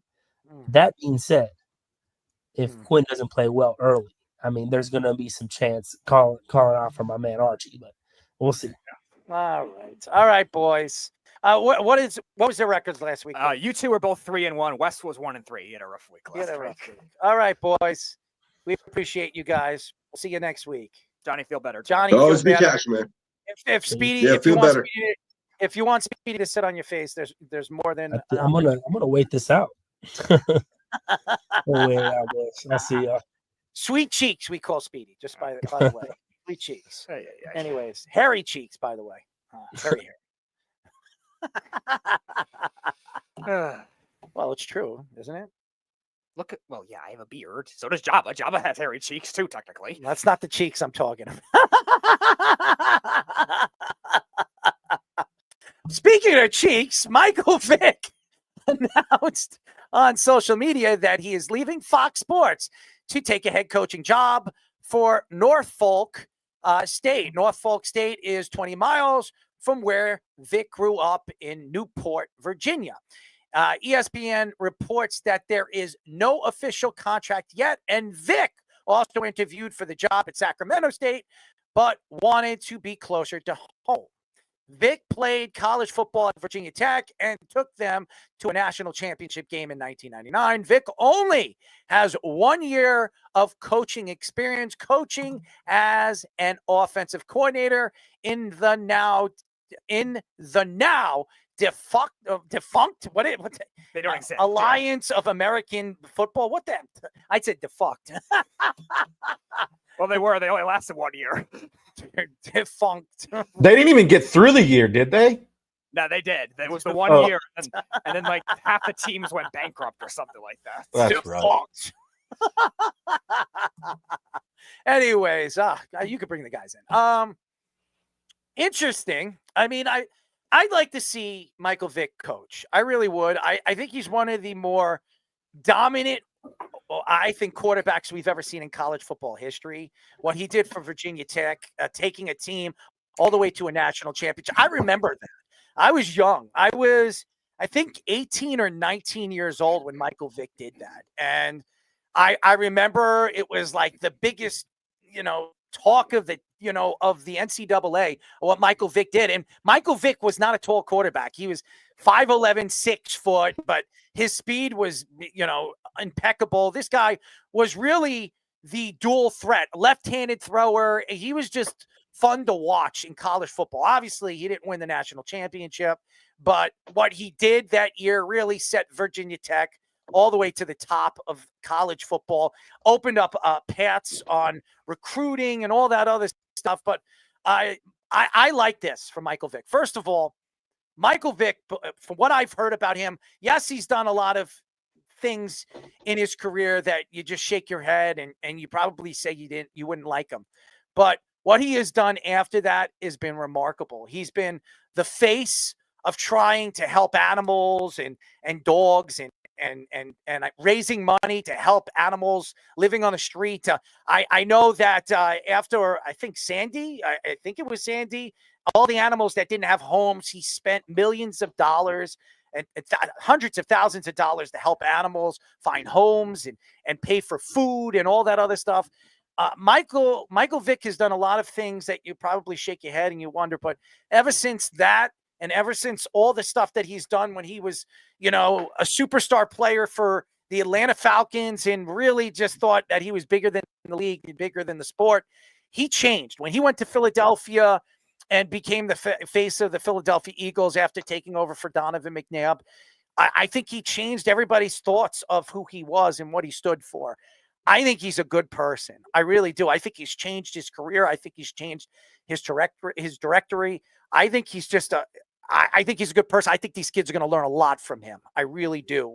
And I think he's got to be a leader of men. I think he's proven that he can be a leader of men. I think this is great for football. I think this is great for college football. I think it's going to be fun to watch what Michael Vick can do on the college end of the sport. Yeah, it's because that lack of maturity as a younger guy. I mean, he was a veteran player at that point, I guess, but like his experience, like stooping a new low with all the dog stuff and the dog fighting and getting arrested for 2 years, I think is something that definitely could be used as a motivating factor of what not to do to lead men and lead guys that are younger, these younger kids, especially, again, these guys that are coming from all these different families and cities of crime and stuff like that. That's a good experience. Now, obviously, Norfolk State's not in a case where that. It's a beach city. It's a beach community. They have good minor league baseball following, but really not much when it comes to professional sports. And that's really what you're elevating is a lot of these football players that come from that. And I agree with you. I think those types of leadership traits that he's grown as since he stepped away from the NFL is something that is taking another level. And you listen to him as an analyst as a college football, like he talks like a coach too. I think this kind of thing is going to be a very similar thing to what these other big name NFL players have entered college football and coaching. I think he has a good mind for it, a good mind for modern football, and a good mind for running quarterbacks today, which is needed. I think it's twofold for me. I think he obviously has changed. And I mean, you don't hear about him unless he's doing something good or you see him on TV, right? And I don't think he's bad as an analyst. I mean, he breaks it down. He doesn't use vernacular that I don't understand, obviously, as somebody that didn't play at his level and what have you. But what I think the realest part about what it is he can relate to the kids if they get in trouble in class or do whatever. And he feels like, and obviously none of us know him, but you could relate to him and not, it could be like, obviously he's your coach, but at the same time, these are still young men, and you're trying to turn them into men and grow them in every way. And that was the one reason why Saban retired. He was like, we would have our dinners like we always did, and we would have families over, and it'd be like, okay, how much is my son going to make? He became a business. It didn't become me raising young men and making sure that they're in class, they're held accountable. And I think with what his career has kind of, peaked and valleyed in so many different ways on and off the field, I think that creates such a dynamic to what he can bring to that school. And I think he'll be great. I don't ever wish anybody to fail. And I think he just has a great mind, and to be able to know how the game has kind of changed. I mean, he kind of changed it, when as a running quarterback, and we're seeing kind of how the game has shifted, where pocket passers are kind of, getting shuffled out of the game. And so I think he understands it. And I think it would be great just from his perspective, not only as the X's and O's guys, but as a dude. And I think that does play a part. Well, yeah, first of all, congratulations to him to revamp his career, who he is, getting the good graces of the people that probably hated it on him for a long while. He's done a lot for the communities and all that good stuff like you guys talked about. But he should also go thank Deion Sanders. I think there's a push for these guys wanting to coach, wanting to help younger kids. You saw Ray Lewis was up for a head coaching job this year. Ed Reed had one. And if you're a dual threat quarterback in high school, why wouldn't you want to go play for Michael Vick and learn what he's learned and how he did it? I mean, he's probably going to get one of those kids like a Shadur or some 5-star that nobody expects him to get just because they want to go play for Michael Vick and his what he knows. So congrats to him. I'm excited to see what he does and maybe go into D1 someday and make an impact there. People forget he was the number 1 overall pick. All the things that happened. He was the most electrifying player in the league for a handful of years before all this happened. Look, he wasn't successful for a number of reasons. It looked like early in his career, he didn't really put the work in off the field because his attention was, distracted with things he shouldn't have been doing. You guys know on the show that I have a big fan of dogs, and I have a pet named Sandy, and it's hard to even imagine someone. Obviously, he didn't do all of the things that happened in the house that he was owning, but he financed basically the operation and is culpable of everything that happened. And it's really hard to look past all that. But at the same time, do you want to prevent a guy from doing all the good that he has done since? And I think you can still, you don't have to completely forgive someone, but you can also, let bygones be bygones. If you're going to be a positive influence on people, you should be allowed to do that, because that is what matters, is just people becoming better and learning from your mistakes and making sure that that whole culture of dogfighting is just eradicated and not even something that we think about. Because if you don't even talk about the story, it repeats itself, like they say in with history. So I really wish him the best. I hope they do well. And of course, he's just another one of those guys that had to play it on the Eagles and terrorized me for a number of years. I love Michael Vick, and not just because he played for the Eagles. I think he's done a lot of good after all the things that he has done that has been bad.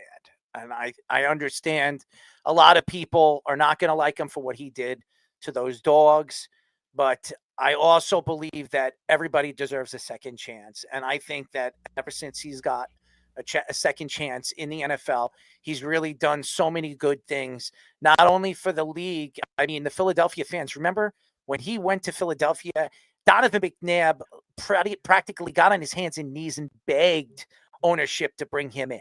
Okay. And they knew they were going to take a beating from the fans and from women organizations and animal organizations. And they still took him, and he changed his whole outlook, not only to animals, to people. Fox hired him. I mean, how many people for all the things that he has done and the things that he has done that has been bad off the field would get a job with Fox and actually been a face of Fox Sports? I mean, it's incredible how he transitioned his career when he left the game of football. I think it's an amazing story. I think it's 30 for 30 did a story, a 3 or 4 part story on Michael Vick. It is fantastic. It's a fantastic documentary. If you don't know anything about Michael Vick, you have to if you have a chance, you can go on Disney And you can get a chance to check out the Michael Vick documentary. It's fantastic. I think on that you can tell, like, as it progresses, you can tell like how his demeanor changes. 100%. Like the way, just like his presence, like aura, when you see somebody, like that was the one thing. It's like, yeah, you don't condone, but we've all made mistakes. I've been an idiot. I got a DUI. I was an idiot. I don't condone that, but we all make mistakes and we do these things. And I think watching that was kind of one thing. And like, if you don't know the guy, I can't hate him. I can hate the things that he's done and what have you, but just to see his like aura and demeanor, and like I think it's just great. And obviously it's huge when you get Fox, and obviously A-Rod's kind of in that boat, and being able to do those things. So yeah, no, it's how many players do you know that was $20 million owed of taxes? $20 million bet on himself. He could have claimed bankruptcy, and he would not claim bankruptcy. And which would have waived everything out of the way. And he went out there and he earned another contract from the NFL and paid off all his debts. How many players that would have done that? Okay. I love people betting on themselves. Like, when you go and do those 1-year deals, and it's like, you know what? I'm going to bet on myself. I'm going to do the work. I'm going to make sure that nothing gets in the way. And there's a handful. There's some that would just take the easy way out, but there's some people that are like, I'm just going to prove it wrong. We've seen it in every sport. And when that backup quarterback gets a chance, and it's like, next thing here's a 2-year $60 million deal, what have you. Yeah. Yeah, perfect. And it's just, he's done so much in the game, and it's off the field, obviously, his stuff, but holding the first fact that he was 99 speed on Madden. Like, all of us kids growing up playing that game. And remember when they gave Lamar that, he gave him the golden shoes. Yes. And like, just cool stuff like that, where he's so intertwined with the game that I think it's going to be really, really good for it. And I hope it works out. I think it will. And I think that there's nobody that deserves an opportunity like this than Michael Vick. And I don't think anybody understands what this guy has, he's been through and come out of the gutter and really took the NFL by storm again. I don't think we'll ever see something like that. He was in jail for 2 years. Plaxico Borges, he was in jail for 2 years. He came back. He sucked. Michael Vick came back to the NFL 2 years later. Almost $20 million in taxes, back taxes, lost everything, lost his home, was living practically at his mother-in-law's house with his wife and his kids. Okay. Guy bet on himself, told his accountant that he will not claim bankruptcy, that he will not do that because other people are suffering in the world. And he went out there, bet on himself, and got himself an $80 million contract from the Eagles and paid off all his debts. That is an amazing story. I'm sorry. It's an incredible story, and he deserves a lot of credit for it, because I don't think anybody would have done what he did and got himself out of that hole. It's an amazing story. And I love Michael Vick. I don't care what anybody says. I'm not saying I like what he did in the past, but I like him as a person. I think he stands for something, and that's all I could say about Michael Vick. And now, ladies and gentlemen, we do this every single Wednesday. I know everybody's been waiting for this. Mr. Analytics. Ladies and gentlemen, Now, it's analytics. I want everybody together to go ahead and say penis, penis, penis, vagina, vagina, vagina. I gotta laugh at that. It's so funny. All right. All right, guys. Welcome back to yet another episode of Analytics. I can't wait for this. Quality educational experience. Oh, it's education. Again, if you're new to the program, the rules of the game are very simple. There is a mystery term that Errol has for Speedy and one that Speedy has for Errol, and they have 3 guesses. They get 3 sets of clues to get it right. Whoever gets it right in the fewest clues wins, except the terms are sort of different. The terms that Errol will get are advanced analytical terms that you would get in, for sports, in all the different sports, major sports out there. The terms that Speedy will get, however, and Tommy, you can be ready with this drop. are currently referred to commonly on this show as gross sexual crap. So, thank you very much, Tommy. Oh, you guys are going to like this. The hijinks will ensue, starting with Speedy's first, with the reveal, Speedy, of your term of the day. Okay, so this one is just two initials, AY. Assist yearly. Assist yearly is incorrect. We are now pivoting to Errol's big reveal. All right, here it go. You ready, Speedy? You ready for this one? No idea. Cleveland Steamroller. That was Jabba's roommate's porn name at Nebraska.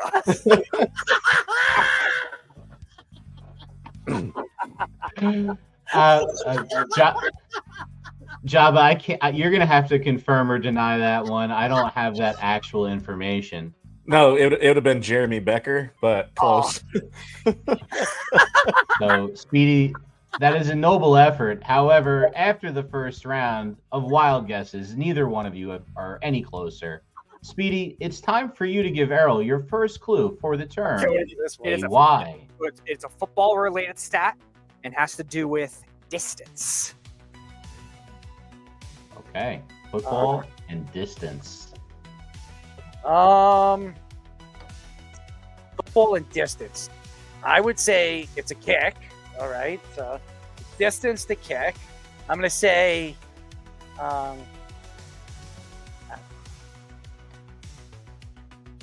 yards by kick. I don't know. Yards is correct, but it does not have to do with kicking. Okay. All right. All right. Close but no cigar. Maybe you'll get it on the next turn. But for now, it's time to pivot once again to a clue for Speedy. All right, Speedy. A guy does this on a girl. Comes down on him like a Cleveland steamer, and then they cry out in that just heat of the moment, intimacy, with all the noises you hear next door to Jabba's college roommates. Speedy, I think that is incorrect, but I that's really the sentence we're going to ask you to try to give us. I would argue that's more like a poem that was beautiful, but I want you to try to define the term. So just try to define the term. Is a guy coming down on a girl like a Cleveland steamer steamboat engine. Or So this is something I tell my students all the time, Speedy. Don't aggressively. use the term in the definition. Okay, fine. So coming down like an engine, intimately, on a woman. Like an engine intimately on a woman is incorrect. But no fear, there are still 2 rounds left to play. Moving back over All right, for so the next clue on AY. all right, so now the stat has to do with quarterbacks and passing. All right, so we have so far distance in yards, and it has to do now with quarterbacks and passing. Does it have something to do with the receiver? Nope, quarterback and passing specifically, not a receiver. Quarterback and passing. I had to look this one up.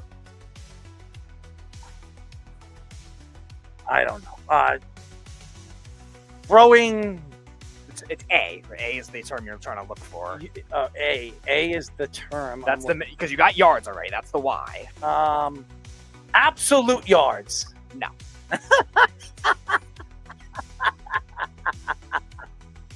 I'll try. Although that appears to be wrong, would you like to try to use it in a sentence? Yeah, come on, give me a sentence. Okay. No, you give me the sentence. Oh, you have to get the sentence first. All right. A quarterback throws it deep to Speedy's mom. How's that sound? You got to use AY. and gives her an old A to her Y.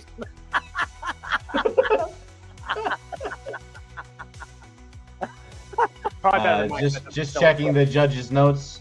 No, that is not correct either. No idea what it but we will now move back to the other side for another clue for Speedy. Okay. You can rub this on many different things, and it smells. Okay. Gross. Rubbing this particular stick or rod or sausage, as you like to say, does sound like it would smell quite bad, especially, and I promised Java I would use this, especially after the friction and the action involved in eating some Pop Rocks. So there's intimacy involved in a steam engine with bringing your sausage. Yes, I'm talking about the dark and spicy ones. When a man has that sausage enters the woman's vagina.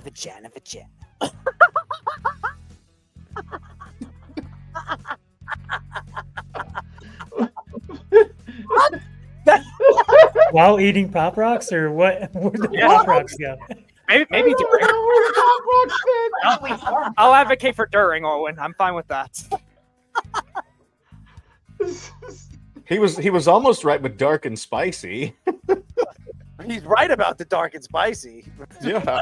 Well, I was lost with everything very else. spicy. Because you weren't there when we were talking. So thank God I So was. Speedy, I'm just gonna encourage you. You got one turn left. You just need to get your head in the game a little bit more here. It looks like you are trailing Errol. He's very close. You are not as close. Moving back over for the final round of analytics. And the last one, clue, Speedy. Yes, the last one is a pass has to travel in what? Just That is a pretty good clue.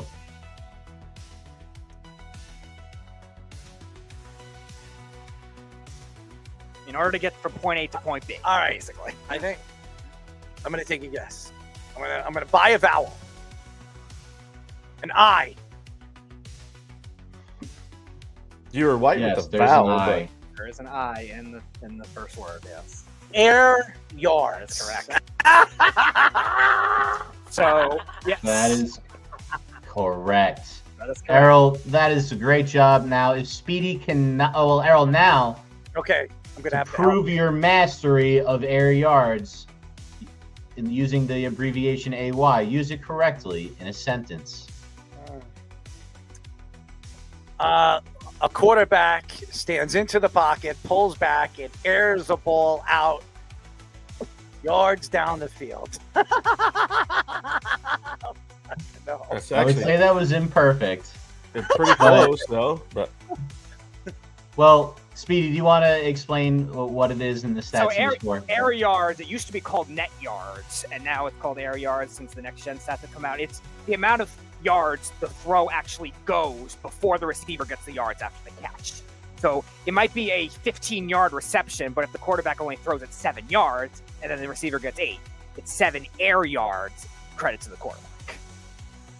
So if you don't have a lot of air yards, you're a dink and dunker. Correct. And you're not really that good. And if you're bombing it, you're good. Unless you're Drew Like Lock. Josh Allen numbers. Breeze. Well, Drew Lock is great, you know. Drew Brees. All right, and Niners quarterback. finally, now Speedy, it all comes down to this, Speedy. All right, Speedy, I'm gonna The help you out. last clue. All right, Speedy. Here's the hint. It's very simple. You do this every day, and it smells. Oh boy. All right, so I'm Speedy, gonna help let's you out put with all this, three of and the then you gotta clues have to together. You do this So every all three of day, the clues. and it smells. Okay. That's Okay, the most hold on. recent one. All right, here it goes. What do you got for that? I'm gonna give you I'm giving you a hint here. Okay. All right, and then I'll give you another hint. So you got to get this one to get the other ones. Okay. I would say during. Think about it. no, think about what it is every first. day. I have an idea. I have And it I smells. have a thought. So, in the act of intimacy, during all the sausage stuff, you accidentally during that process. Hold on. Stop. Just guess what I'm yes, I saying. agree. I'm building it up. No, don't build it up. Just tell us what it is. There's shit that comes out of your ass. Like you were dropping the deuce of the day. And it ends up on a woman's face. Because you like sitting on faces, but this particular body has a bunch of diarrhea.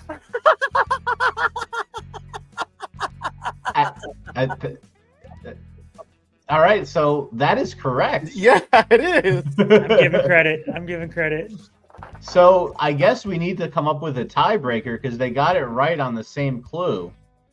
So, Speedy, I would say that was again like a Shakespearean sonnet more than a sentence, but I do think we need to come up with a competitive sentence off right now. All right. So each of you has to have the best sentence. Whoever has the best sentence wins, and the three of us will vote on it. Three judges. So, disclaimer. Thank God Kenyon Barner is not on the show tonight because I don't need to freak him out with this concept again. So, after the Eagles won the Super Bowl and all the dog crap is on that, many Philadelphia couples did the Cleveland Steamer. And there were a lot of women with just diarrhea, shit, gross crap out of guys' asses and sausages and all the other stuff in the heat of the moment. What? To celebrate the Eagles' one Super Bowl appearance. With all the dog crap that they ate, they made human ones themselves, put the Cleveland Steamer all over sitting on women's faces. What? It's kind of a run-on sentence, but I don't think Errol's going to top it. There were a bunch of commas in there. You just didn't see them.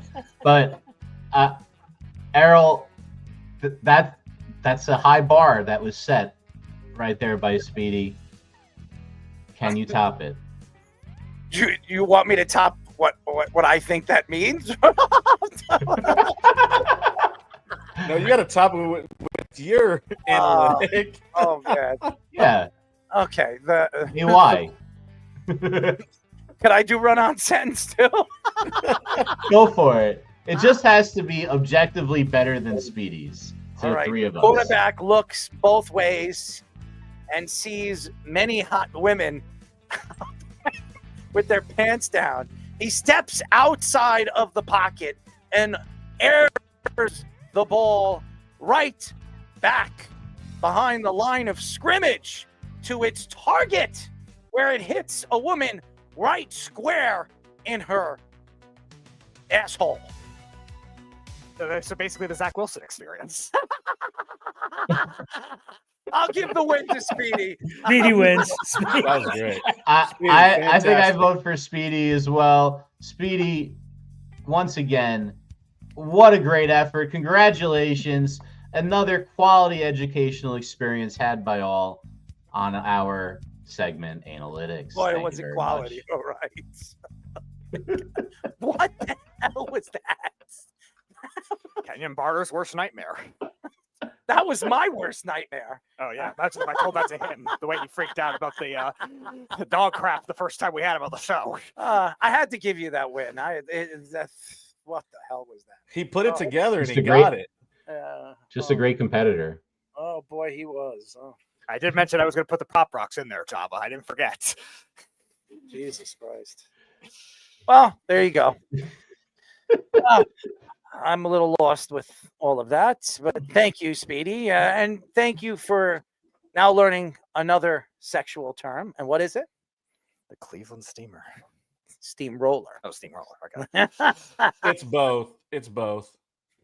So do you want me to give it to you? No, I didn't say I didn't say I needed a demonstration. I didn't say, dude, I'm not doing this to you. And nobody else. I mean, I'm not trying to be like gross or anything because it's already gross. Do you think you could really pull that off if a chick was into it? I think I could. Oh, What's that movie? Like Not Another Teen Movie, where she's like, "You've never had a girl crap on your chest." Dude, my mom used to tell me when I was a kid, she had to tape my diaper to my body because I used to rip the diaper off and used it as like paint on the wall. Oh my God. I rubbed it. So if you think that I wouldn't do this, I was a pretty disgusting kid. Let me tell you. Fish and Owen, you guys both know as parents, there's sometimes where shit ends up and you're like, how did it even get there?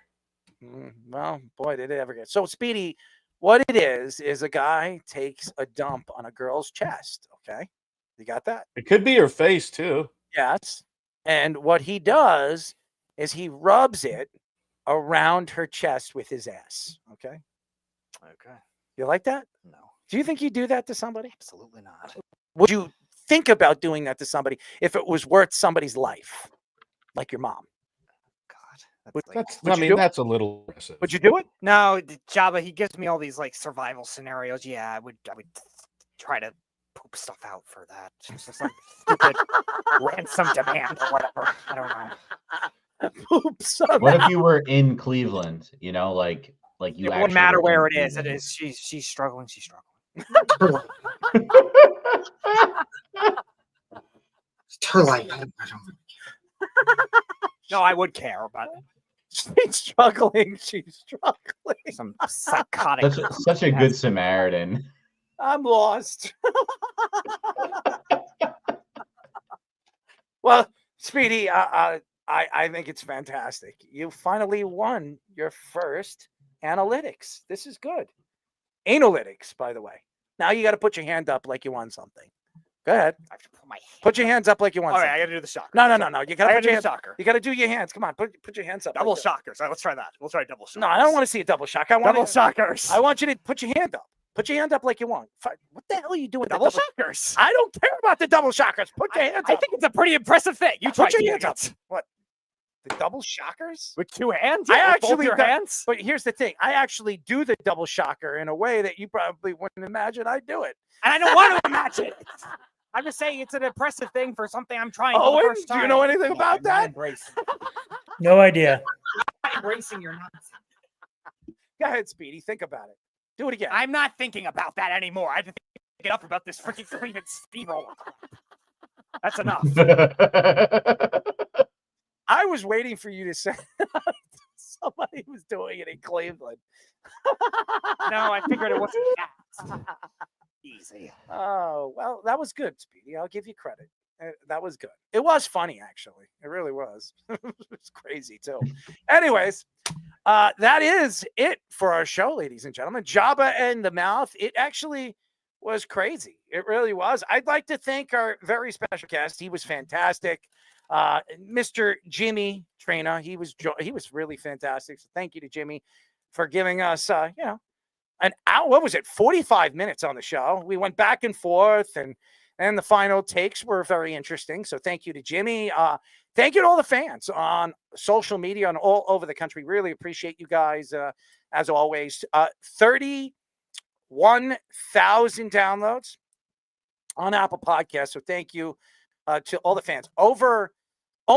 We have almost 14,000 views on our website in the month of November. We are now up. So far, December's not over. We have over 12,000 views. So we could break 14,000 by the end of the month, which will be a record for us. So fantastic. And by the way, everybody that goes on our website is on the website for over a minute, which is the average person that goes website to website is on a website for 48 seconds. They were on our website for over a minute. So that's really, really good. So thank you to all the fans checking out our websites and some of the stories that we have. Fish has a story or stories. Dave has a stories. And Nathan has his crazy stories as he always does. So thank you to Nathan. Thank you to his team. So thank you to everybody. We'll be back on Monday. By the way, ladies and gentlemen, because it's Christmas, we're only doing one show on Monday next week. I don't know what time we're going to start. We'll post it on social media. It could start early so we can get a 4 or 4.5. It depends. We're going to try to get all of the sports out for the week so we can get the content out there. But we'll figure it out, and we'll let you guys know on Sunday night. So thank you to all the fans. We'll be back on Monday. Have a good weekend. Enjoy your football weekend. By the way, Speedy, Netflix has football, right, this week? No, I thought it was next week. Are you sure it's not? I thought it was Christmas. next Monday. Oh, Or so it's Christmas. next week. Yeah, So it's Christmas. next week. So get ready for a lot of glitching, ladies and gentlemen. So enjoy it. We'll talk to you next week. Good night. You're listening to the Worldwide Sports Radio Network.